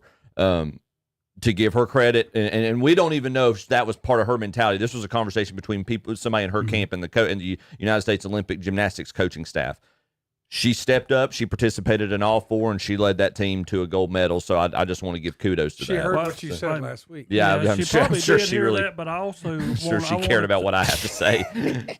But Chip, my whole deal. What's the starter I have from nothing, the Masters to say about? Oh God, I have a lot to think of, but when you said something about her the last week, and in a way, I took up for you because I'm like, she did to me, she bailed. But now that she's come back. Why is our gymnastics team just her name? They got the Clark Kent guy they keep talking about. Yeah. I will say this: the general. What about the other kids that are with this group? And they are phenomenal. I will say the general consensus, and she doesn't even have the most medals of any gymnast historically. There's a Russian gymnast that blows everybody out of the water. But the general consensus among, and I'm not just talking about the U.S. contingent of commentators and whatnot, but the general consensus is athletically what she's doing. She steps on the floor and the vaults that she does, no other female can do. She's doing what males do. The floor routines, some of the twists that she does, her level of difficulty automatically it gives her such an advantage in terms of scoring. Yes. So I think that the general consensus is athletically speaking, she is just beyond anything any other female gymnast has ever done. It's almost like when she comes, you have it. The old girl got a 10 on the death vault. Oh yeah. But it all comes back like the Iron Lotus. Have you seen that move? Yeah. Oh my God! Have y'all ever seen that move that got banned? That girl that got that 10 on. Yeah. It's called the death loop or something on the bars. I'll try to find it in a minute, but I've got a video queued up. Is that JP's phone? Yeah. No. I don't know what that noise is. JP, why don't you figure out what that noise is? It might be Terry's computer. Terry might be the computer he's on in there. Is that's your phone over there, Terry? That is. He's charging over in the corner. Tom, you want to say something about that? He's got a comment on yours every time yours goes off. At the meeting that you missed, you missed, Terry, we did discuss professionalism. We just no cell phones. We banned cell phones. I will say this. Alex frickin' Lenhart, every meeting tries to call my phone during the teacher's meeting. So, but I will put my phone, I don't take my phone into the meeting as much as I'll go ahead and say, because everybody knows it, the opening teachers meeting, we all despise it. Nobody wants to be there. The principals know that. They know that you don't want to be in there. But I don't take my phone into the meeting. And then when I go back into my room, because one time he did it, my phone did ring. But I go back and there's always a missed call by Alex Lenhart in the meeting. So I was like, no, I'm not bringing that phone in there anymore. All right, Terry. I'm going to let you do the choosing on this one. Okay. Choose your announcer. Tom or Chip. Now, I'm going to let you think about it a minute. I got to give you an introduction. So, these athletes work their whole lives. They lift a lot of weights. They got big muscles. Accidents happen. Sometimes it's heartbreaking when you get to this point in your life in front of the world, and the smallest or largest of things can keep you from being a champion. Now, Terry, would you like Chip or Tom to do the play-by-play of this Olympic highlight? Tom, I'm going to help you out. I'm going to make Chip. Thank you. Do this one. I hope this is what I think it is. Hit the computer. No. We're not going to do it. We're just going to let... No. We don't need any audio. Okay. All right, Chip. I hope this is I'm going to let you do the play-by-play here. This is Olympic pole vaulting. Gentleman goes up over the bar. Oh! And it looks like a portion of Tom, the he French didn't make pole it. vaulter. Tom, you better be glad Terry picked Chip. Because my man, did he win or lose here, Terry? Because I think he got quite a few dates after this. Well, I know he lost this, but he probably won in a lot of other things. Couldn't quite get his pole over the pole. Did he win at life?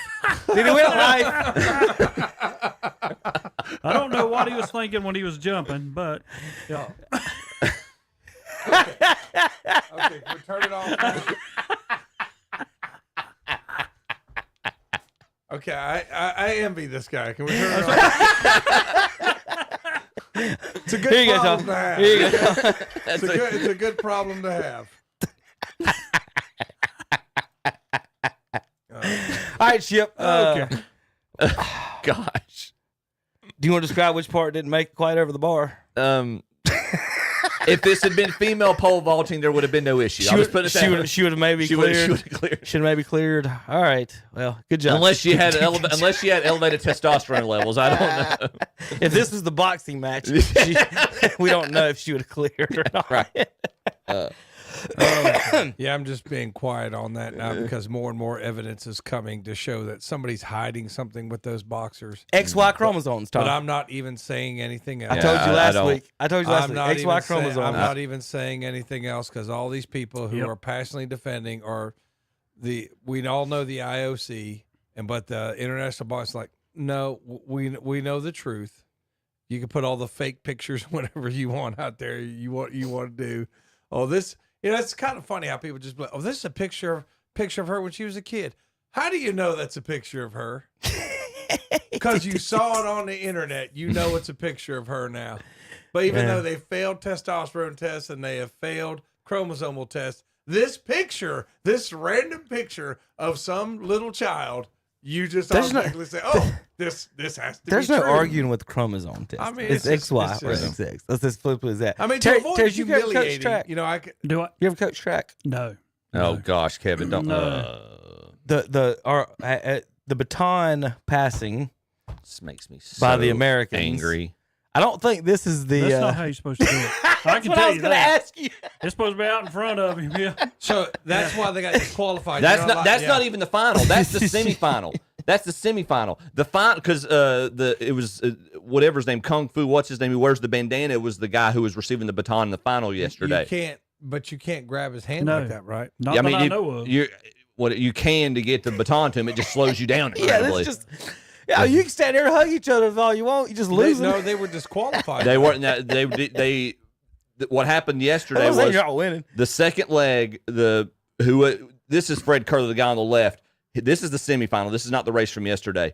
Same situation. The second leg guy started running before the first leg was close enough to him. They basically count out their steps and they lay tape down ahead of the exchange zone. And when when the runner gets to that point, then that's kind of your cue to go based on your practice. Well, the first leg was about 2 steps before they got to that tape. When the second leg started going, the first leg couldn't get up to him. You can see him yelling, "Slow down! Whoa, whoa, whoa, whoa, whoa!" And they didn't stop until right at the end of the exchange zone. And by the time they had exchanged the baton, they were out of the exchange zone. It was just it's embarrassing. This is the 5th Olympics that it's happened. Essentially, our guys just don't pay attention. They don't care to focus on the details, the fundamentals, the silly fundamentals of relay exchange. And yes, when you're going that fast, it's challenging. But doggone it, you're an Olympic athlete. Get over your own ego of making sure you compete in the 100-meter sprint by yourself. Focus on the team technical strategy aspects of it.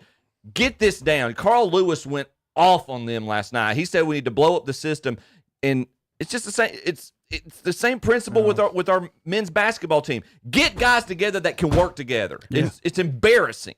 Well, we are in the gold medal game. Yeah, we are. I mean, we needed 9 threes from Steph Curry to win by 4. Well, I want to tell you something. And still didn't get 100 points. Is it a failure if we lose? Yeah. Yes, Again, absolutely. There you go. Absolutely. It's that simple. They're going to win the gold medal, but it's kind of funny, guys, attacking fundamentals. Come on, guys, American athletes. Do they really work on fundamentals? Is AAU about fundamentals, Terry? No. Is weekend soccer about fundamentals? No. Is travel baseball about fundamentals? There you go. Come on now. What kind of environment are we bringing them up in? It's not these guys. These guys are a product of the American athletic environment, which stresses Instagram likes over fundamentals. I want to tell you something. I mean, what are we talking about? And you're telling the truth, because when I coach basketball, there's 2 things that I told my kids over and over and over. I don't care a darn how good you are, how great you are, whatever. Hit your layups. Mm-hmm. That is simple. Don't miss those, and hit your free throws. You'll be in every game. Yeah. Play defense. Yeah. You're going to be in every game that you play if you do those 3 things.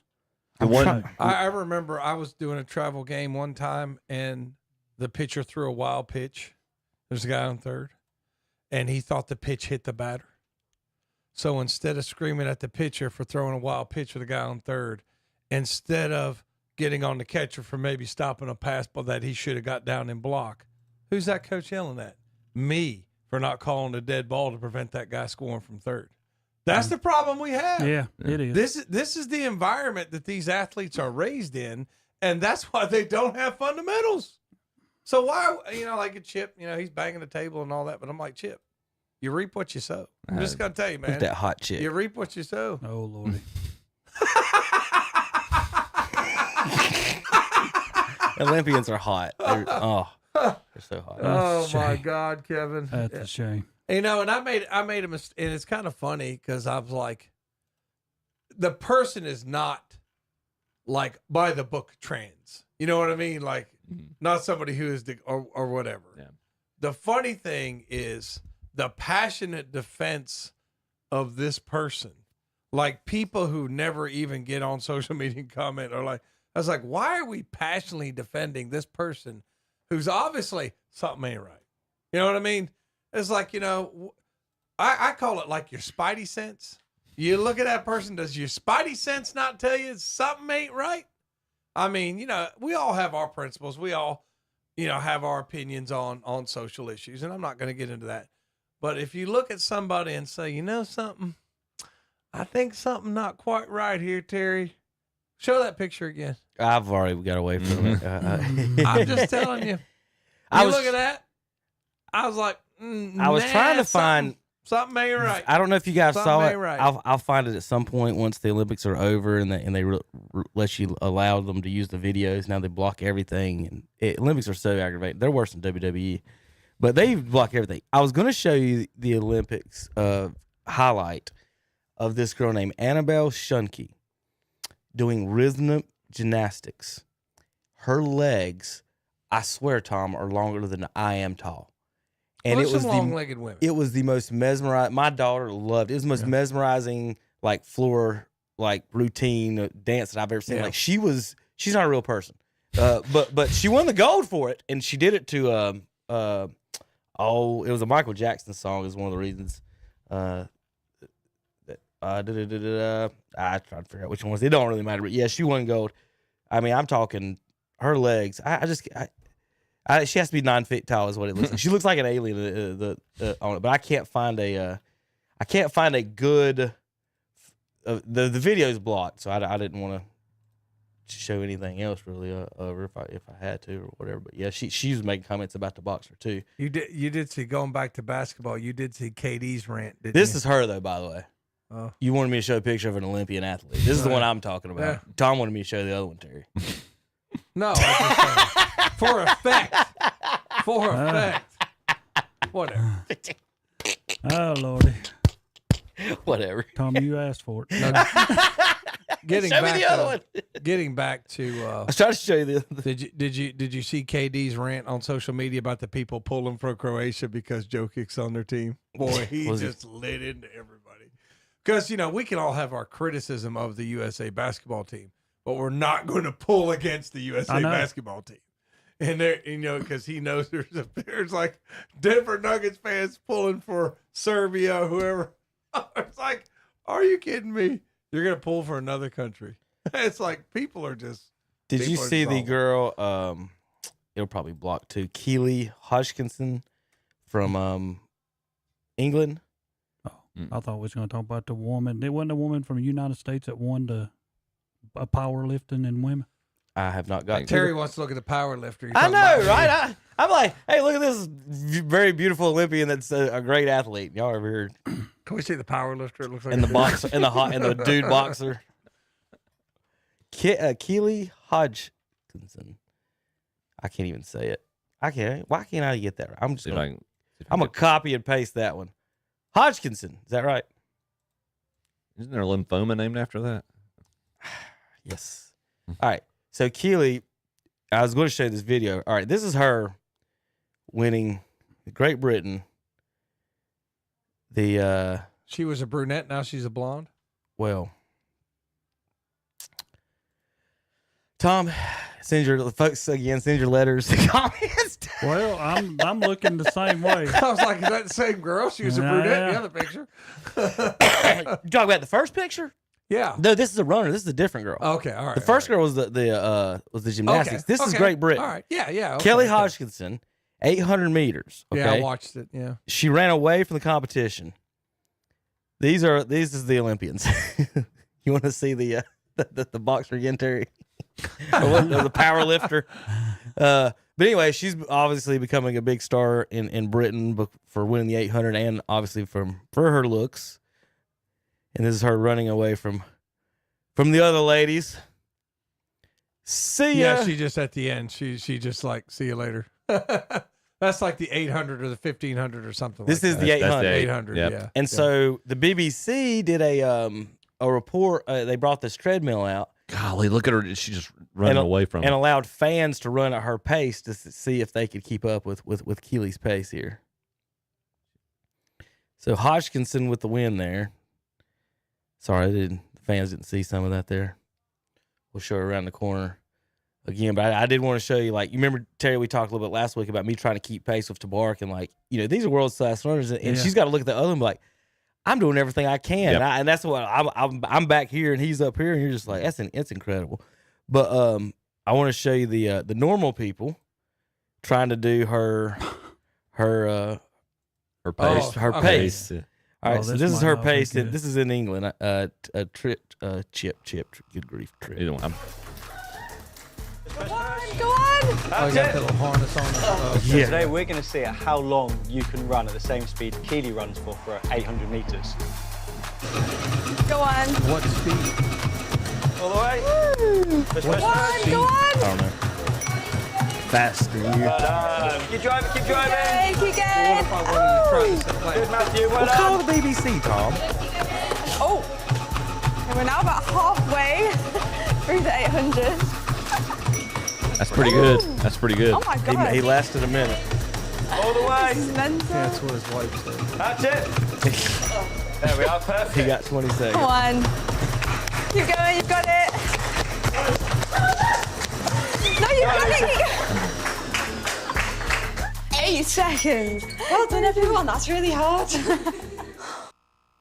So There was one person who commented on social media that we need like one average person just to get in there with the Olympics, just to give it some scale, just to show how much better. whoever came in 10th in qualifying gets in. Like put somebody else out there just to see how bad they get smoked by the I'd love to Olympic do that athletes. one time. Me and what's his name, Bolt.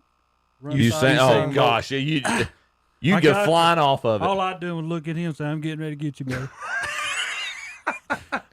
Listen, you bump chest with him. Man. Come on, buddy. I'm told by people on Twitter and kids today that all you gotta do is have a child and he'll be faster than Usain Bolt. So my son runs like a 9-minute 40-yard dash. I just can't wait till that kicks in, Terry. Evolution kicks in and he blows Usain Bolt out the water. Like, what are these idiots?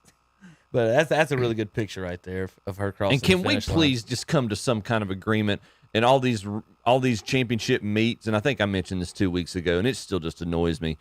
I don't care if whatever man wins the 100 meter sprint. If it's not a world record time, he does not get the title of world's fastest man. I'm sorry. At the current time. Usain Bolt is the current world's fastest man. Nobody's ever ran faster than him. Yeah, but he's not that fast right now. Allegedly. Yeah. I bet he is. I bet he That can dude's still that dude's scoot. I bet he can different. outrun me. He's an alien. I wish he had get out there and beat half the guys Yeah, that's out there. yeah. Oh, Tom, I do got a sound bite from your boxer. Here's your boy.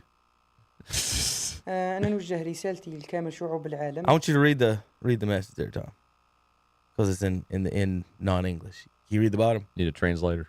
Tom, you gonna do this for our fans? What do you want me to do? Read the okay, I closed send caption. a message أنا نوجه رسالتي لكامل شعوب to all the العالم people of the إنه world to يكون- uphold the Olympic principles according to the Olympic Charter, to refrain from bullying all athletes because it has effects, massive effects. It can destroy people. It can kill people's thoughts, mind, and spirit. And it can divide people. Since I was a young girl, I have been ambitious with the Olympics as my goal. I'm here for my dream. God willing, I will be able to achieve my dream and get the best result for my country. The dude beating up women has asked you to stop bullying her online, Tommy. Please stop bullying her. It's just kind of funny. Like I put something on social media and somebody I haven't spoke to in 6 years got on there. I was like, you can't even say hello to me for 6 years and you're going to passionately defend this person? You can't even say hello. How you doing? Is everything all right? How's your daughter?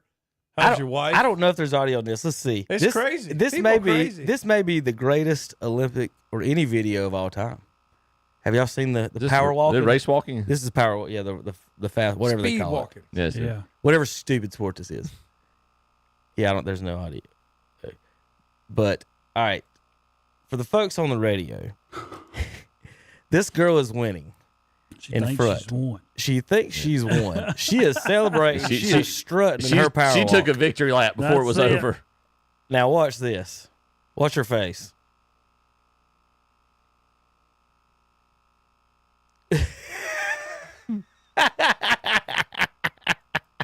You idiot. Yep, there you go. That moment you decide. Don't I have celebrate already too quick. won.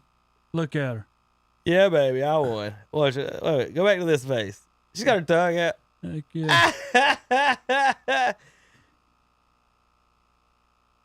I would have accused the other girl of cheating. Looked like she started to run. That's what I was saying. I would accuse him of illegal strides or whatever the rules are. How's that silver medal taste, baby? Tom, did you ask the Keely Hodgkinson how fast she was running on the helmet? Athlete runs a little over 25 miles an hour. Yeah, no, I couldn't do that. You needed to be confirmed that you weren't going to be able to do that.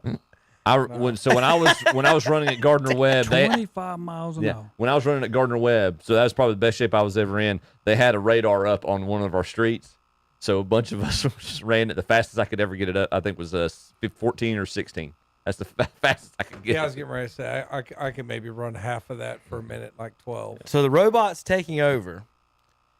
Instead of people retrieving discus, javelins, and shot puts and hammers, we now have robots. AI. At the Olympics. And people, Tom, are betting on which car picks up the objects. So it's turned into a betting game in the stands. Is that a poop emoji? I don't know. It's Grimace. This is Grimace's little cousin. But there's two guys down here running remote control cars, going and picking up the stuff, and just having those two guys walk there and pick up the stuff. Terry, what do you think? Is it for safety? They don't want nobody getting speared. We have seen that before.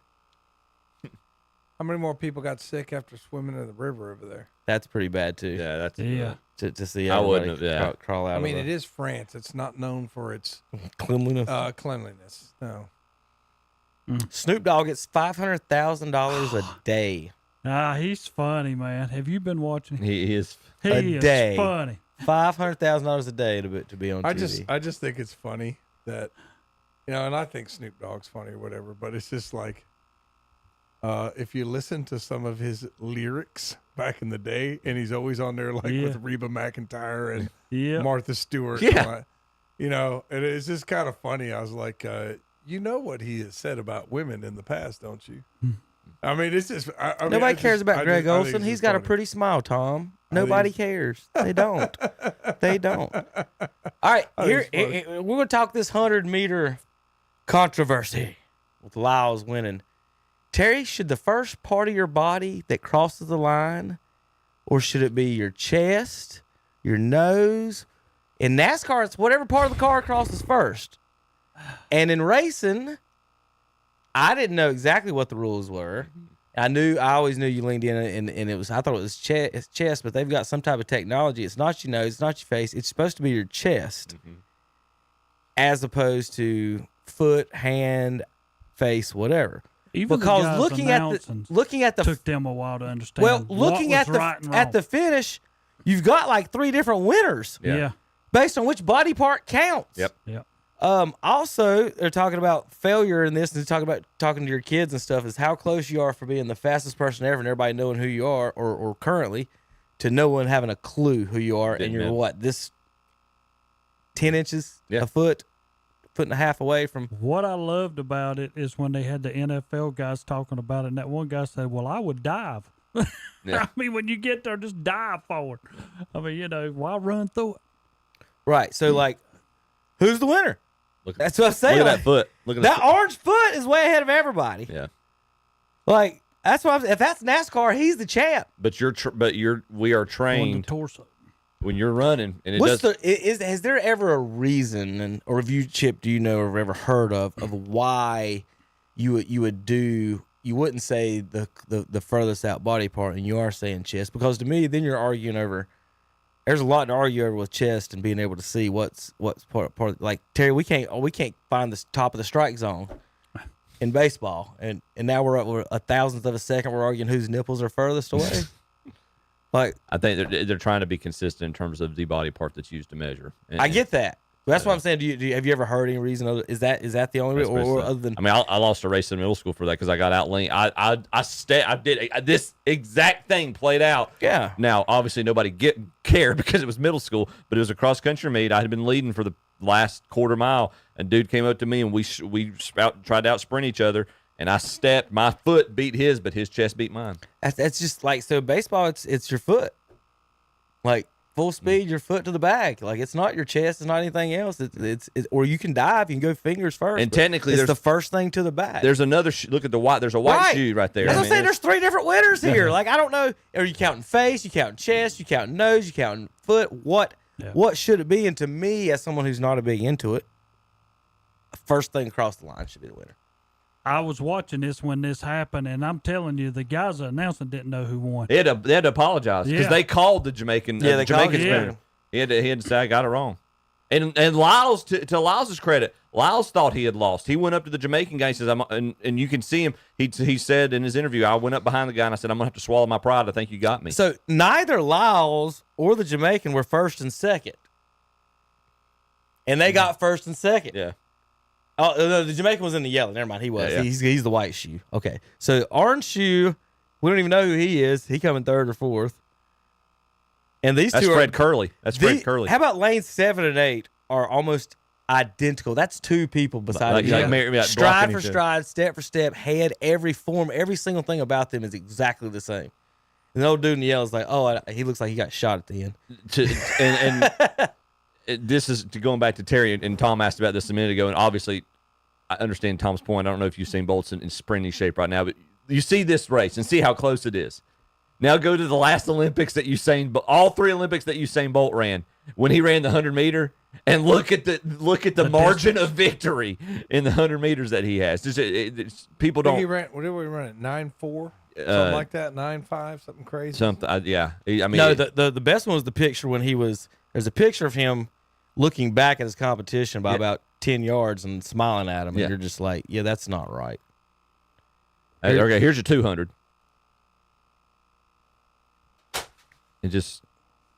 He's already made it. He's done by the time he makes the turn. Here, and then just turns it on.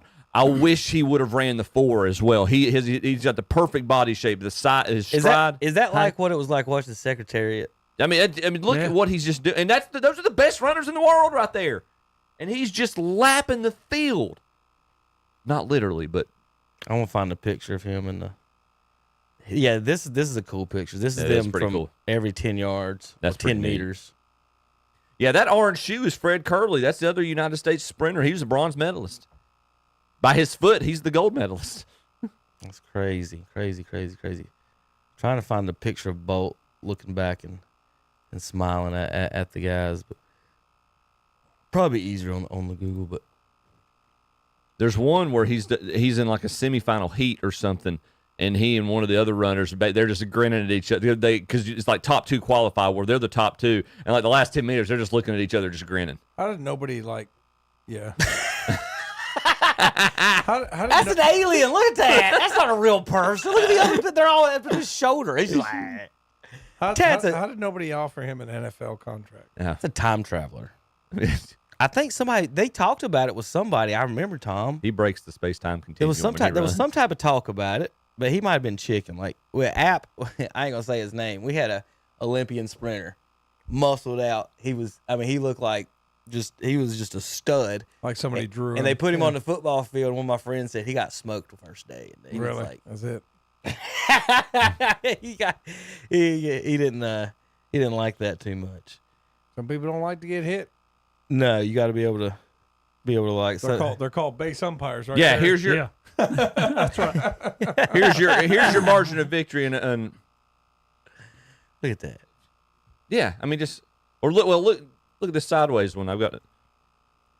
He's wild. 9.58. That's what he ran. Yeah, that's 9.58.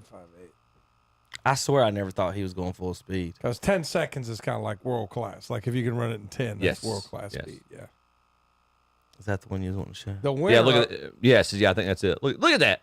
Look at that. And he's not running through the line. I mean, you got Justin Gatlin back there. This is the race everybody watched Sunday. Yeah, that's Usain Bolt. Yes. Yeah. But tell me about evolution in athletics, Tom. Tell me about evolution. Oh yeah, I know. Reed Shepherd, who was just drafted from Kentucky, is a better athlete than Michael Jordan.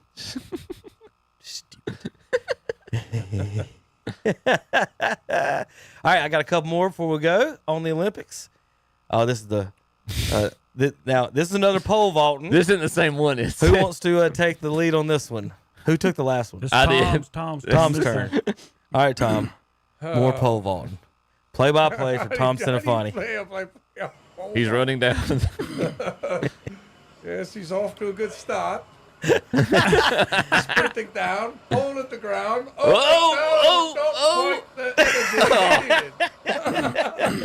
What's funny, you said he's off to a good start. I was like, Eden, you nailed it with that.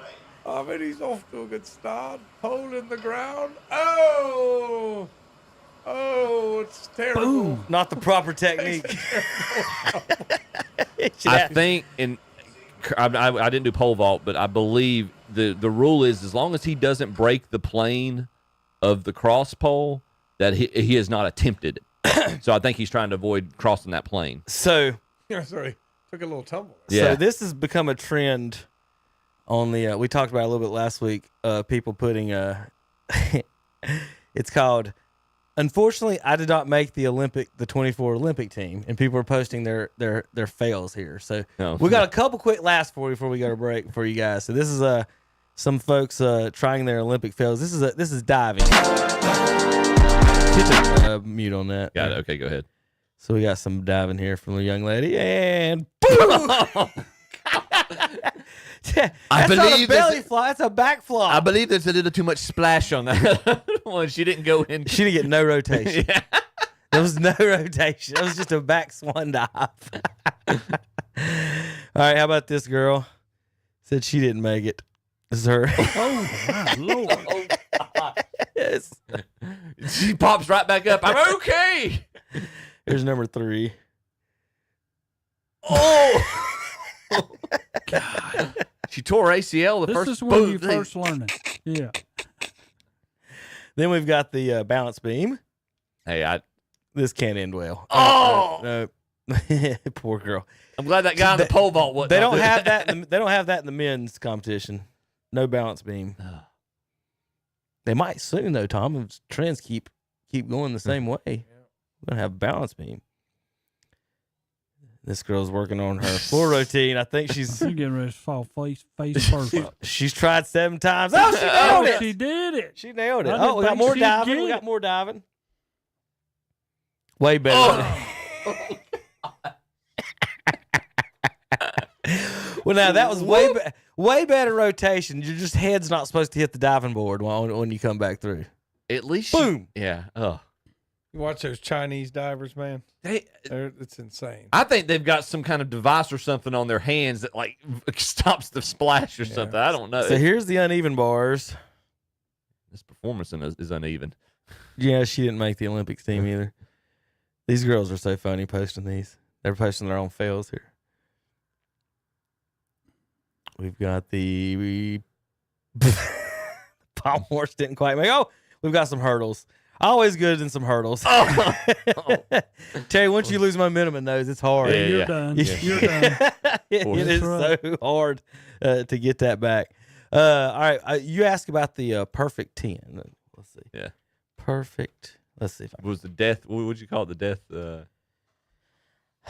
It's called the death move or something like that. Oh, here we go. Nadia Comaneci. This is a perfect 10 performance. 1976 on the uneven bars. Let's see if I can do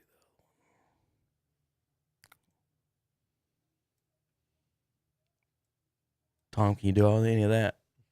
Yeah, I did that yesterday. Well, you wanted to know the back a little bit. What that girl's speed was. I was just curious if you needed to know like the height of these bars, whether you could do that or not. That's running, man. And 25 miles an hour, that's what they put the NFL guys on, like when they run like that fast. Mm-hmm.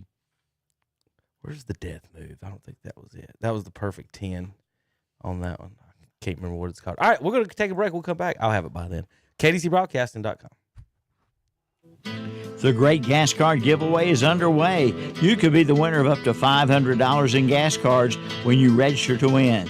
The drawing will be held Friday, August 30th. Register today at Pro Wellness Chiropractic Center on Clark Drive in Lincoln, at J&D Furniture on North Lafayette Street in Uptown Shelby, at Ferguson Ace Hardware on Highway 150 East in Cherryville, at the Mulch House on Union Road in Gastonia, at West End Sales on Highway 18 North in Dale, at Jill's Uniforms on East Dixon Boulevard in Shelby, at Bradley's on Highway 74 bypass west of Shelby, at Medical Arts Pharmacy on Grover Street in Shelby, at Flooring America on Slater Street in Kings Mountain, and at the 3500 Grill on Highway 18 north of Shelby. Register to win the great gas card giveaway, brought to you by What'sUpShopper.com and KTC Broadcasting. Oak Grove Auto Sales, Service, and Body Shop has some employment opportunities. They now have job openings for auto technicians, detail techs, and lube techs. Just apply at Oak Grove Auto Sales and check out the great deals on pre-owned vehicles, like the 2007 Toyota 4Runner SR5, priced at $11,995. Also a 2015 Volkswagen Jetta S, priced at only $69,995. Check them out today at Oak Grove Auto Sales, Service, and Body Shop, 522 Oak Grove Road, Kings Mountain. Online at oakgroveauto.com. Like them on Facebook, too.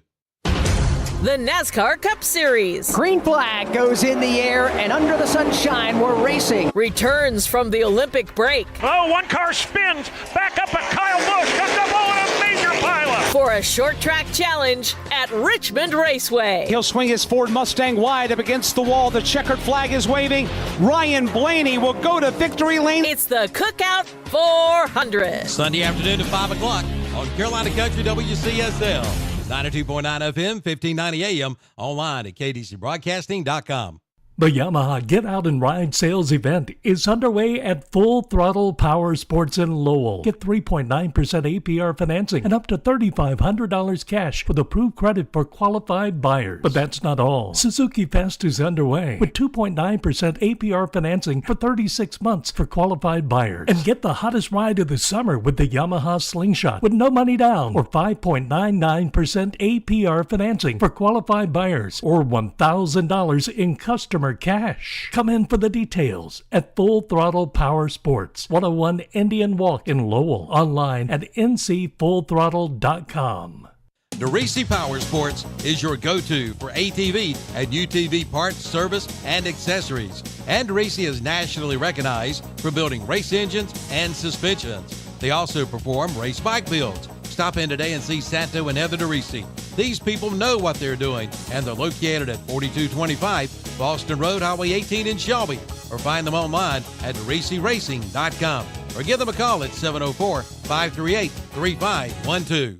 Say goodbye to those hot, sticky days in the scorching sun. James River delivers the Back to Cool special on select John Deere cab tractors. Experience ultimate comfort in a roomy, air-conditioned 3R, 4R, or 5E 3-cylinder series cab tractor. Plus, save a cool $5,000 off MSRP on top of 0% for 60-month financing. Comfort has never been so affordable. Visit JamesRiverEquipment.com/cool for more. Ends 8/31/24 with approved credit from John Deere Financial. Some restrictions apply. See dealer for details. And we're back on Saturday Morning Sports Up with Kevin and the gang. Well, yeah. Oh, there's Tom. What's up? You hear us, JP? Yeah, I hear you you. got us in there? Mm-hmm. We hear you in there. Okay. Barely. We hear you in there, though. I'm in here. You sure you're in there? I'm in here. What are you doing this Saturday? What are you doing tonight? What kind of party are you going to tonight? I'm not going to a party. You not going to a party? No. You ain't going to watch Star Wars anywhere? No. You got some girls coming over? No. JP. You going to watch the Olympics? All right. Maybe. I don't know. I got some cleaning up to do. I missed like one thing in each sport that we've done so far, so we're going to kind of do some cleaning up here on some of these tweets. All right, we're going to start here, so I'm just going to go in order, and we'll bounce around from sports. Then we'll do football and baseball and NASCAR to end the show. But all right, Terry's will like this number. Miami. The Hurricanes have the worst bowl percentage in college football. Let's see. In the bowl championship series, whatever it was. Since 2007. I was like, where's the word? I know it's got that. Since 2007. Jesus, the first two words. Sorry, it was hiding. It was hiding the first two words. Miami is 1-11. The worst. Like, could you have told somebody in 1995 that? Would you tell somebody that they got them, like, have a chance of making the bowl series this year? That this is their record. They're one of the only 16 teams that has a chance to win the national championship. All right, like, what about somebody in 95? Tom, you said Miami's coming to the ACC, but they ain't gonna win nothing. Miami is coming to the ACC, and we're going to shut them down. Nothing. Well, now, you know who the second worst is, Terry? You don't have to think too I'm hard going about to say this. Florida State. No. It's not. The North Carolina Tar Heels. Poor Mac Brown. Oh, well. 8% bowl percentage. He's 1-5. Minimum 6 bowls. The two worst is Miami and North But now I'm Carolina. going to tell you something. You love Mac Brown being in North Carolina, don't you? I love him being there. I do. But my deal in this is my only question: do you have all your starters playing?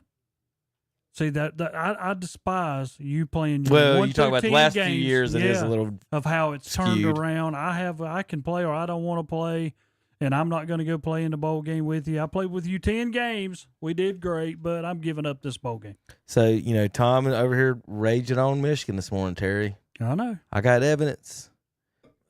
Steelers Justin Fields. I was going to stay at Georgia, but Ohio State Bluefords were offering bags of cash to transfer. I'm talking $300,000, $400,000 in cash, a Benz, and this was before the new rules. Tommy, comment. Tom, you got an explanation? Well, if you gave $400,000, it's deep. Yeah, I could see it. I'm not going to say that nobody did. That was legal. Tattoos weren't, right? Like, totally cool. What are y'all talking about? It's not like we gave them tattoos. We just gave them $400,000. Or hamburgers.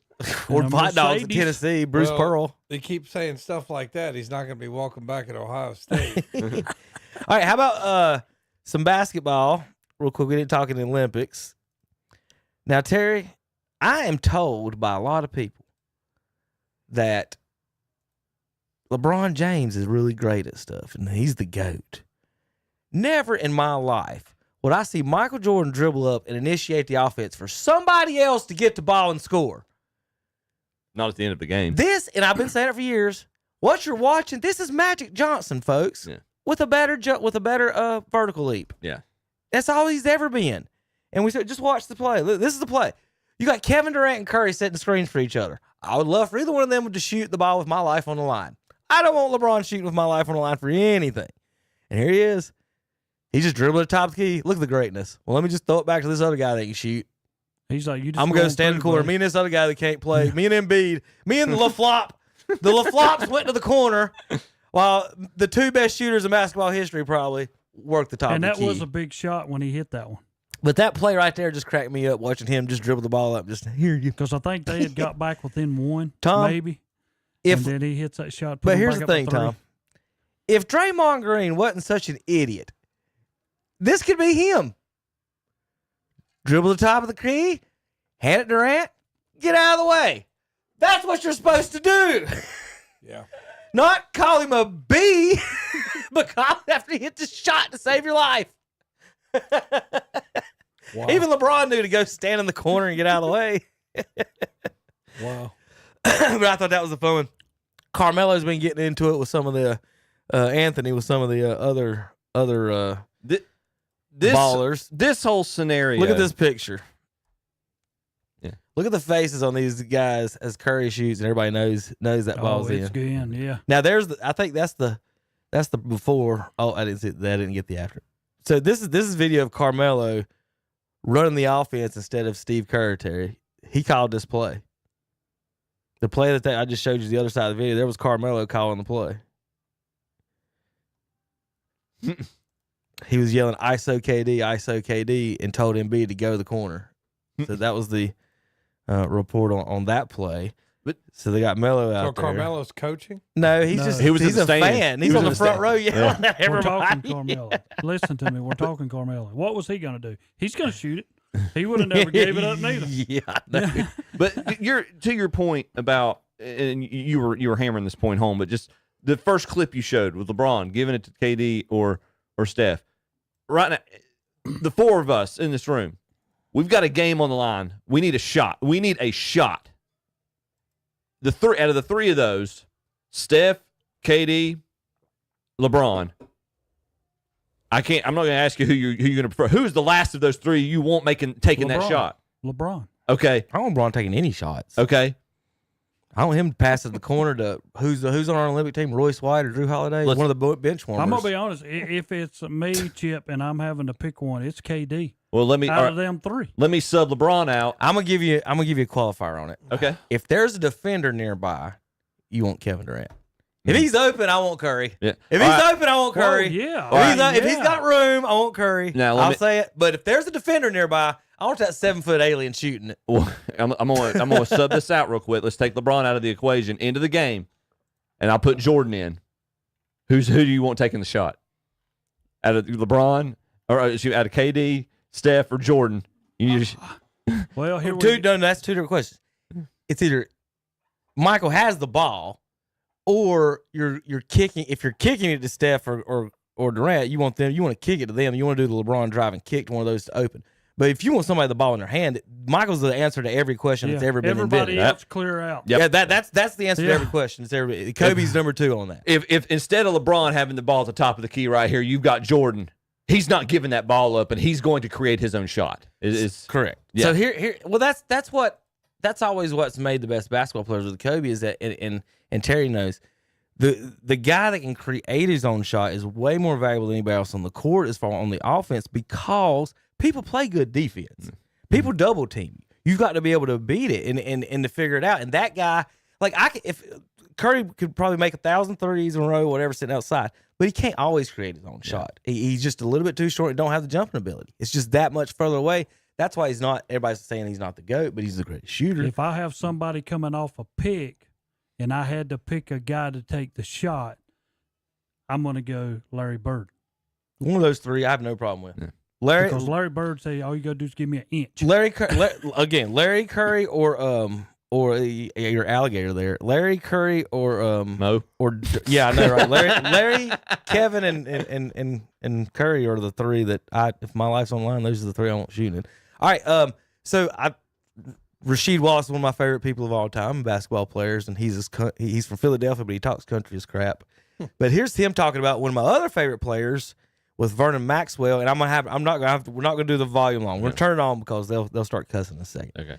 But this is him talking about David Robinson and the athleticism of what I've been saying a little bit in the past about him as well. Here's Rasheed and Mad Max, Vernon Maxwell, if y'all remember him.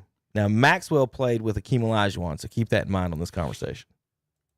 Go ahead. Jordan goes baseline left. It's not just any shot he's blocking. That's a dunk by Michael Jordan. Michael exploded the last time he tried Scottie Pippen. That is his 47th block of the year. Jordan has a block by Robinson. But Rasheed was talking about he's 7'1" and he do everything. Robinson with the steal. The only thing he didn't do is shoot threes. Nobody was asking Simmons to shoot threes. What a move by David Robinson. You're shaking your head. Hey, big guys aren't supposed to do that in the open floor like that. Michael Jordan back, and he picks it up and steps around him. What a tremendous play. Grab by Ellis, double team by Wood. Yeah, this is the highlight video. I thought I had Rasheed. I got Rasheed saying something else, and I'm about to go that with Duncan too. But yeah, Rasheed Mad Max was talking about him on there. I wonder where that one went. Here is Rasheed. Now, Terry, you'll remember some of this. This is how about some college basketball? North 41st annual ACC basketball tournament, a classic in college basketball. Yesterday, youth was served. Rasheed Wallace and Jerry Stackhouse of North Carolina stepped up as North Carolina eliminated the Seminoles of Florida State. And then Randolph Childress, the star, as Wake Forest advanced to the now, right eliminated. Here, Terry, you could have not told me when this dude was in college he wasn't going to be an NBA star. Yeah. I know. Yeah. Oh, my. He torched the Tar Heels. Seminoles of Florida State, and then Randolph Childress, the star, as Wake Forest advanced to the semifinals. Good afternoon, everybody. Mike Patrick along with Dick Vitale. It's great to have you with us. Randolph Childress put on quite a show yesterday. Of course, he almost always does. I think he's the most underappreciated, unknown star in college basketball. He was sensational yesterday. He put the real chill on Georgia Tech. He made all the big shots. driving, slashing, as well as shooting the jump shot. We're watching him right now go to the goal with the spin, the glide. He had 19 points. He was 8 for 13, but he also did a great job controlling the tempo of the game from the perimeter. For the people who had not followed North Carolina, you got to see the freshman yesterday, and if you didn't believe before, you got to believe now. Well, he's come to back-to-back two sensational games. The one against Duke when he was inserted in the starting lineup, and yesterday he was a monster. There he is with the rejection, and then he hits the little jumper in the lane. 17 points, 16 rebounds, and his buddy, the other diaper dandy, Jerry Stackhouse, he had 19 points coming off the bench.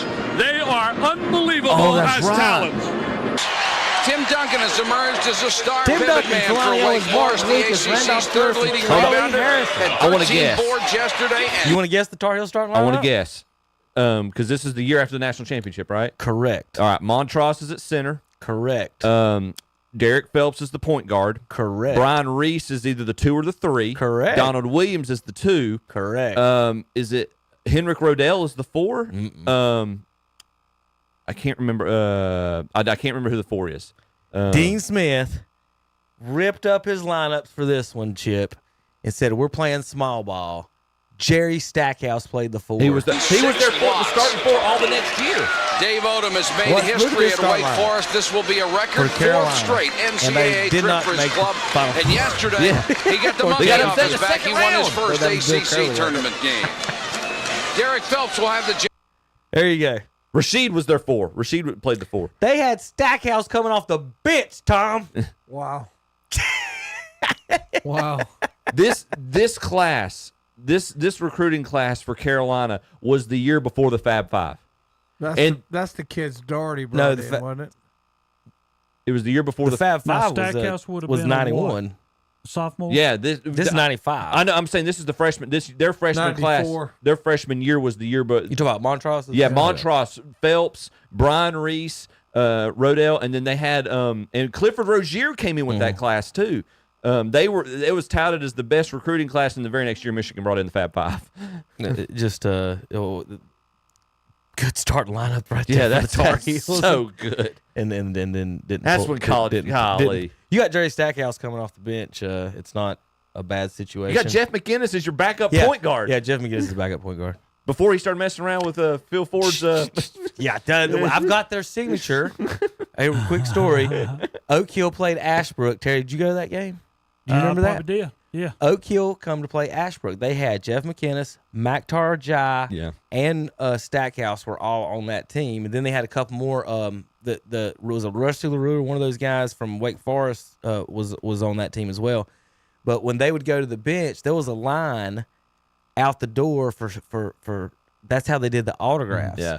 They did autographs during the game. That's awesome. So they had the line going out the door. So my cousin Zach, Dad was broadcasting it. Me and him went and got in line. I got a sheet of paper. It's just that's all we had. Dad ripped it out, a notebook paper. It has Stackhouse, McInnes, Maktar, and everybody else on that bench's signature on it. I've got it's just cool. A random sheet of paper. And it's funny to go watch them games because I remember one of the last ones I went to was when Ingram was there, and I said, "There's no way this guy making the NBA." Boy, was I wrong? Roderick Howard put 50 on Oak Hill that night from Ashbrook. He hit a shot at halftime from half court for 3. Wow. It ended up with exactly 50 that night. He ended up playing at UNC Charlotte, Tom's alma mater. I don't know if you ever have heard of Roderick Howard there, Tom. Yeah, I've heard him. Okay.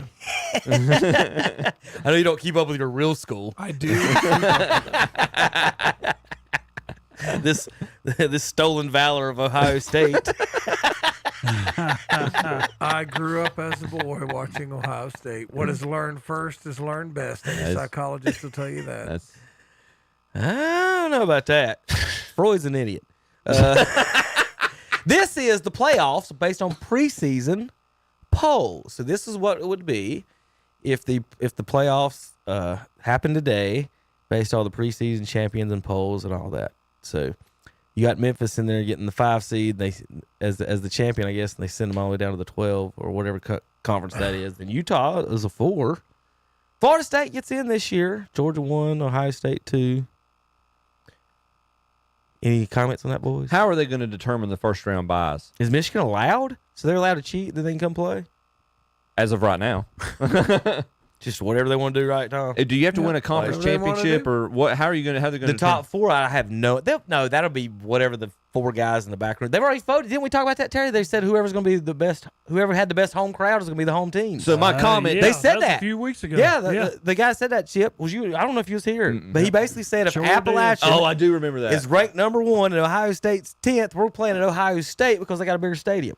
Yep. So you're going to tell me here that Utah is going to be ranked 4th over Texas or Alabama? Utah will be up there. They've got a good program. All right. I don't know in Alabama, I don't know. I mean, I know they lost some guys, but they got so many guys. You know what I mean? They have 1s and 1As. This is video of.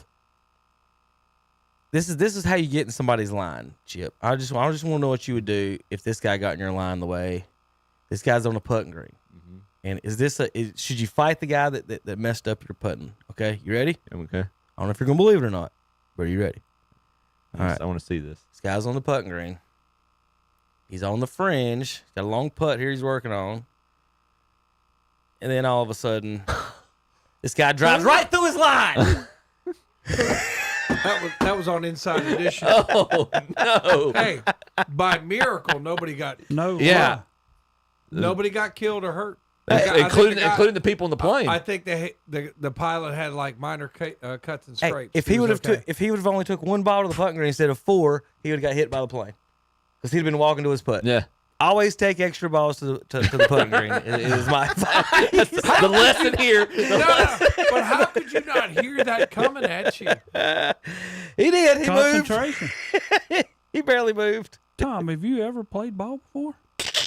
Concentration. He's on the putting green. You got to tune out the crowd, Tom. Didn't you see the crowd? You didn't see the marshal to the side. Quiet, please. We got beat 21-6 in a 3-on-3 game. It's time to revamp this. Yeah. Ice Cube challenged the winners of the Olympics, Terry. They said they couldn't even win his league. He challenged the winners of the Olympics to a charity 3-on-3 game. So I think Caitlin Clark should have been on our men's team.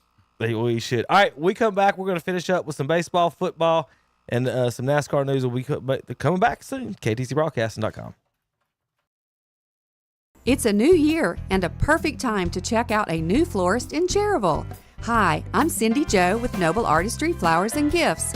We are located at 215 East Main Street in downtown Cherryville, where we create beautiful florals for all occasions and have wonderful gift items to share with family and friends. Call us today at 980-525-9191. And better yet, stop by and see us. Don't forget to like us on Facebook. It's about that time for the biggest and best car show around. The 32nd Hot Nights Cool Rides, August 16th and 17th on historic Main Street in downtown Forest City.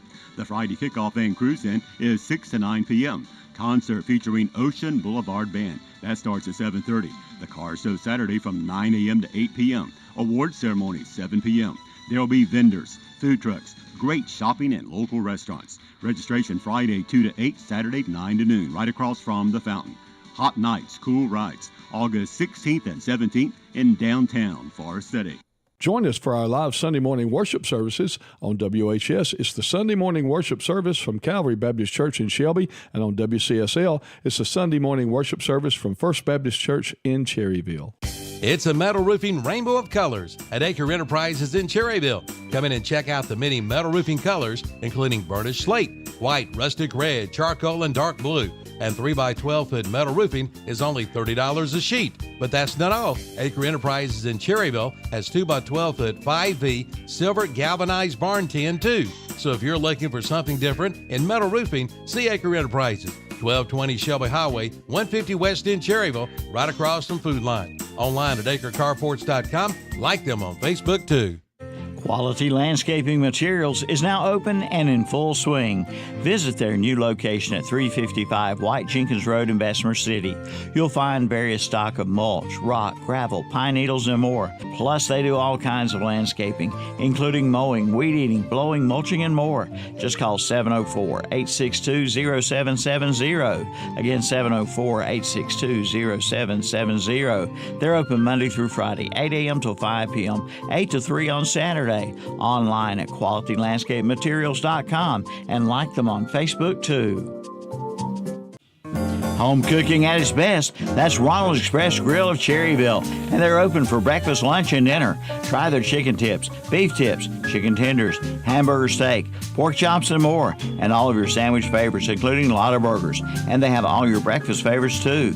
For orders to go, call 704-435-8833. Open every day except Tuesday. That's Ronald's Express Grill, 604 West Church Street in Cherryville. Like them on Facebook, too. And we're back on Saturday morning sports. He's got to do better than that. Come on, man. You got to do better than that.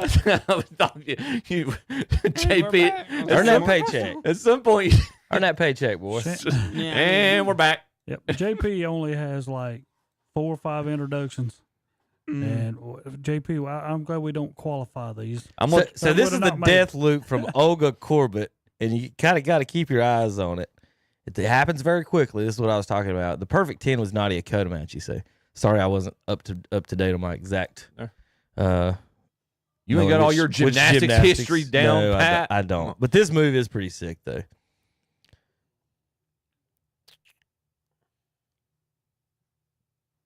That right there is illegal. I'm right good. there is illegal. I'm good. It's illegal now? Mm-hmm. Yeah, they won't. It's too dangerous.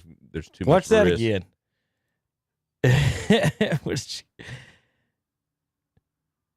Doop. And it's the greatest thing I've ever seen. Olga Corbett. Tom, believe it or not, I have her starting lineup. Do you? I've got Olga and Nadia Comaneci starting lineups, Terry, believe it or not. I think they're up in that room in there, in the next room. I think that's where I put the Olympians in one of these. But yeah, I got to give those to Bell, actually, now that we got her in her new room now. Think about it. All right, NFL time. Brownies. Big news this week. Stadium, Tom. Are we getting a new stadium? Have you seen the renderings? Yeah, they've got. I've seen the proposal. You know, it's like Ayuk basically said, "I'm not coming to Cleveland." I know one of the reasons why. Like if you had a dome, he's like, "All right, I'll go. I can play inside. I can still get my 100-yard games."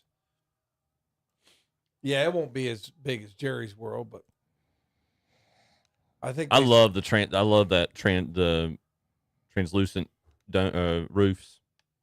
That's pretty sweet. It looks good, but you know, ain't gonna be hot. If you ever stood in front of an open window in the sun, I don't know. But here's the outside. Doesn't look anything like a football stadium, Tom. What's the any thought? Any reason behind this? Brook Park is what they're looking at the site. That looks like something they would have in Los Angeles. Looks like a shopping mall. I was going to say, what is the? Looks like an IKEA. What is the inspiration? Well, that's why I was wondering if they had it at It'll said probably anything. be less seats. It'll probably be. I bet it'll be like a 65,000 seat. But I guess the design. What is the motivation behind the design? So you like the idea of the dome? Well, you want the dome? You know, it's like always. Football's an outdoor sport, and I'm old school in a lot of things. But in modern, if you want the players to play there, even a good kicker, kickers love to kick inside. I agree. I agree with every single one of those points. It's just one of those things, man. And if you want to bring a Super Bowl, Bowl, and you can't, you're not allowed to host a Super Bowl unless you have, Minnesota's or Detroit's hosted a Super Bowl because they have a dome. So I mean, I love outdoor football, but and they say, do you want to win or do you want to be old school? Well, I mean, and you have a more high maintenance fan base. I'm saying the average fan today is a little more high maintenance and wants a climate controlled environment when possible. Well, I mean, you did have a few people die in Kansas City. I mean, Yeah, there's also a reason for it. So I mean, that's an extreme case, but I mean, you gotta start banging on the table again, Chip. God dang it! You go out and die for your team. Your team needs you to go and cheer. I don't know if I'm go gonna out there and die. I don't know if I'm going to get that passionate about that. It's like when people die watching a game. I mean, it's so here's the Ajax situation. See if you can wrap your heads around this one, Tom. The Patriots are offering more money than the Cleveland Browns, but the Cleveland Browns are offering a better chance to win. That is weird. What it was. Here's another one. Conspiracy theorist podcast guy said, that the Browns got involved to jack up the price to screw the Steelers, which I'd have done it. Yeah.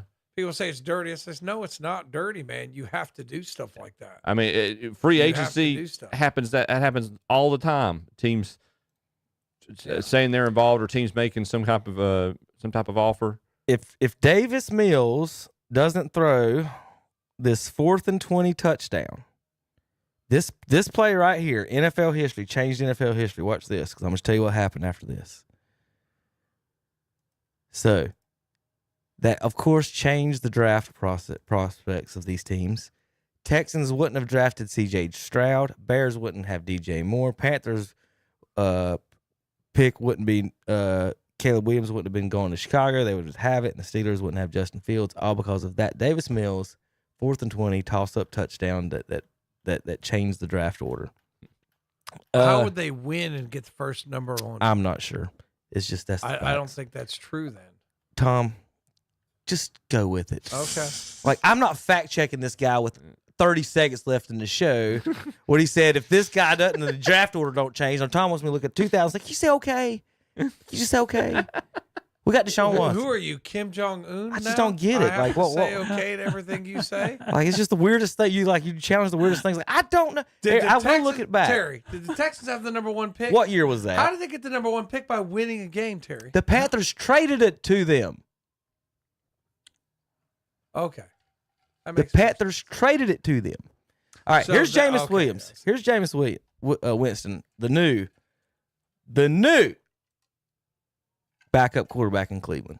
Understanding, man, to whom much is given, much is required. And he knows the magnitude and expectation that a lot of people have for him.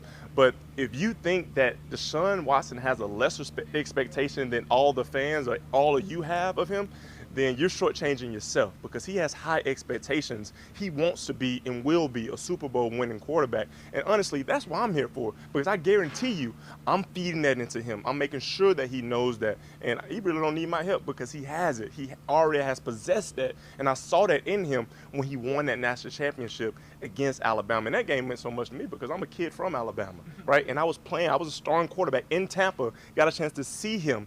Lights, camera, action right then and there. And I think that's one of the things that a lot of people forget. When you can go out, you can see practice, you can knick-knack, this, that, paddywhack, give a dog a bone. Deshaun Watson is going to turn it on. He always going to find a way to shine when the lights come on. But wait a minute. Knick-knack, paddywhack, give a dog a bone. Deshaun Watson's always going to shine when the lights come on, Tom. We got our own Muhammad Ali up in this joker. I thought Snoop was in Paris. I didn't know he was. Same thing, Snoop Dogg. Jameis nailing it. Hey, here's another angle of it. When you can go out, you can see practice, you can knick-knack, this, that, paddywhack, give a dog a bone. Deshaun Watson is going to turn it on. He always going to find a way to shine when the lights come on. Man, I just rhymed. Oh my, can I leave off that one? I know that one going to hit. I think that's one of the things that a lot of people Ladies and gentlemen, your 2024-2025 Cleveland Browns. Our backup position is in good hands. Watch this. Myles Garrett, DJ Metcalf hitting teammates in the head with his helmet. Look at this in practice. Boom. Why are we not having an investigation, Tom? Where's the Zapruder film? Where's the ESPN crews at? It is weird. We went crazy over Myles Garrett was going to send him to prison. But nothing. I bet y'all haven't even heard of that. He's hitting his own team? Yeah, hitting his teammate with his helmet. All right, rookie introductions. You know the talent. Y'all ever seen the rookie talent shows from some of these guys? I tell you what, we're gonna end the show on that one. Let me come back to that, because that is a show ender. Is all I have to say. That is 100% a show ender. All right, see if I had anything else on Cleveland. Oh, Jerry Jones this week, Terry. Talking about CeeDee Lamb. I don't have any urgency to get it done. He's under contract. Now, you know what Des Bryant said about it? Do you think Des Bryant is happy about it, Terry? This only happens to, let me shut my mouth. Winning must not be in the vocabulary. Tommy? Des Bryant saying Jerry don't care about winning. What you think? Is that not what we've been saying the last few years? Seems to be that way. Terry, you agree with Dez? Right now, I do. I mean, we took Dak Prescott out yesterday because his leg was getting sore again. Oh my goodness! Is he in a boot? Well, Tom, I mean, Amari my whole deal, take him out. said Take he him wouldn't out mind being preseason. traded for Ayuk. That's stupid. If y'all do that, That's his comment on Instagram. I wouldn't mind it at all. I don't blame What you. do you do if somebody I'd be- says that in public? Go ahead I'd and be trade like, him? okay, send me over to San Yeah, I was Francisco. about to say, yeah, send me over to the Heck Super yeah. Bowl NFC I'm favorites. just gonna make them that much more of a favorite. So, Amari need to go, Tom? Send him to, like, Minnesota. Send him to somewhere in New England or something like It that. ain't high school, man. This guy's like, Like, I mean, if you're going to involve me in trade rumors, If I'm gonna- I would have said the same thing. Yeah. If you're going to involve me in trade rumors, I mean, it's not like, be true to your school. It's like, no, I mean, you're talking about trade me. Well, freaking trade me. That's what I would say. Real quick, back to basketball. Terry Gordon Dragic said if Yugoslavia was still united, that'd be a problem, Tom. They would be. Yeah. Joker, Luka, Bogdan, Bojan, Vucevic, Ubic, Nurkic, Dario Saric, Mirotic, and Sidi Osman. Yep. Fundamentals. Let's see if I got any Fundamentals, more. and they actually call fouls and walks. Oh, yeah, we'll go back to that show. Here's a picture. Attention, St. Louis residents. Crime, this crime's bad in the city, Tom. Now they're breaking into cars and leaving Cardinals tickets in people's cars.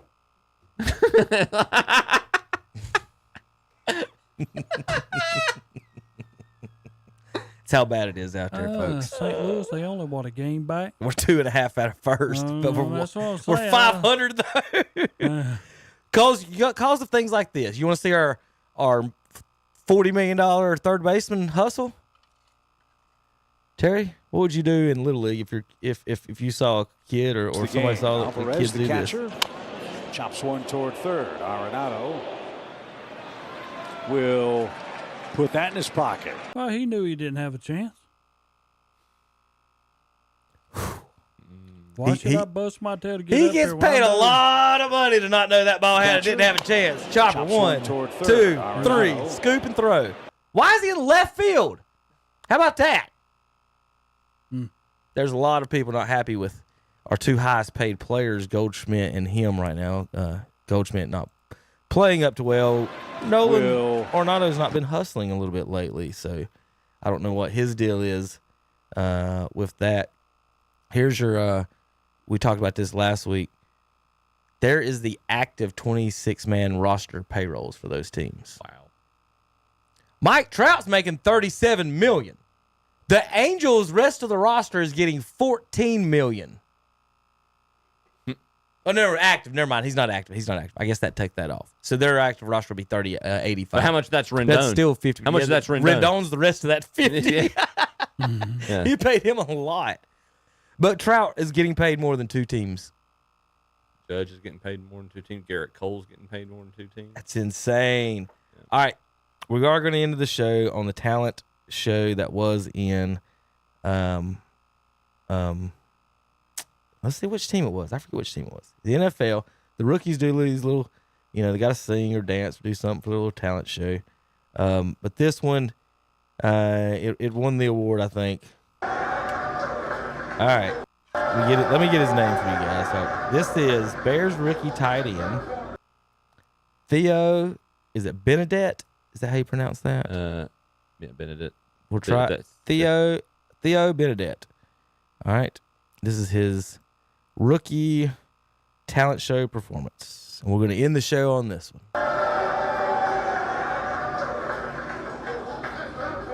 Wait a minute. Theo Benedette, University of British Columbia, Canada. Signing bonus $20,000. Signing bonus $20,000. So to thank you all for welcoming me to your country, I prepared this number. Oh, he's not from America. You want to Google where he's from? He's from Canada. Is he He just Canadian? said Canada. Oh, I just write it here. No.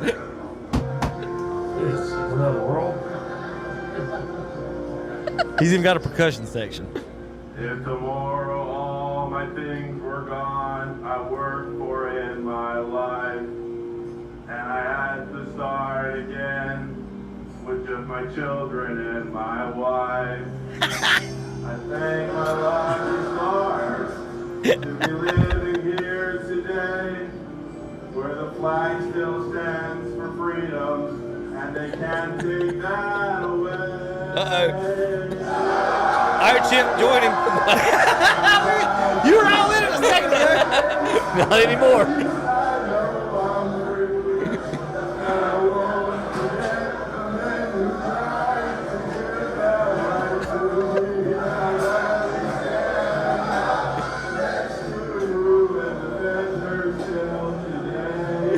Real quick before we finish the song, I'm going to rewind just a little bit. For the folks on the radio, he's singing without his shirt on and in some warm-up pants.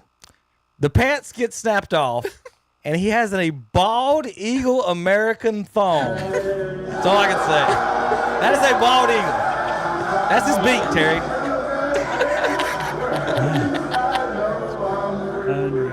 I hear he's doing the pole vault later this week. Yeah, he is.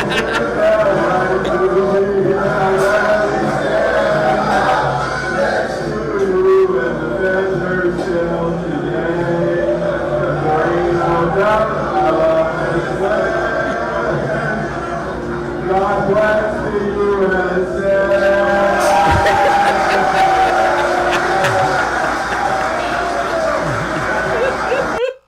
All right, we'll see you guys next week. The Shock Joxx, Saturdays 8 to 10, KDCBroadcasting.com.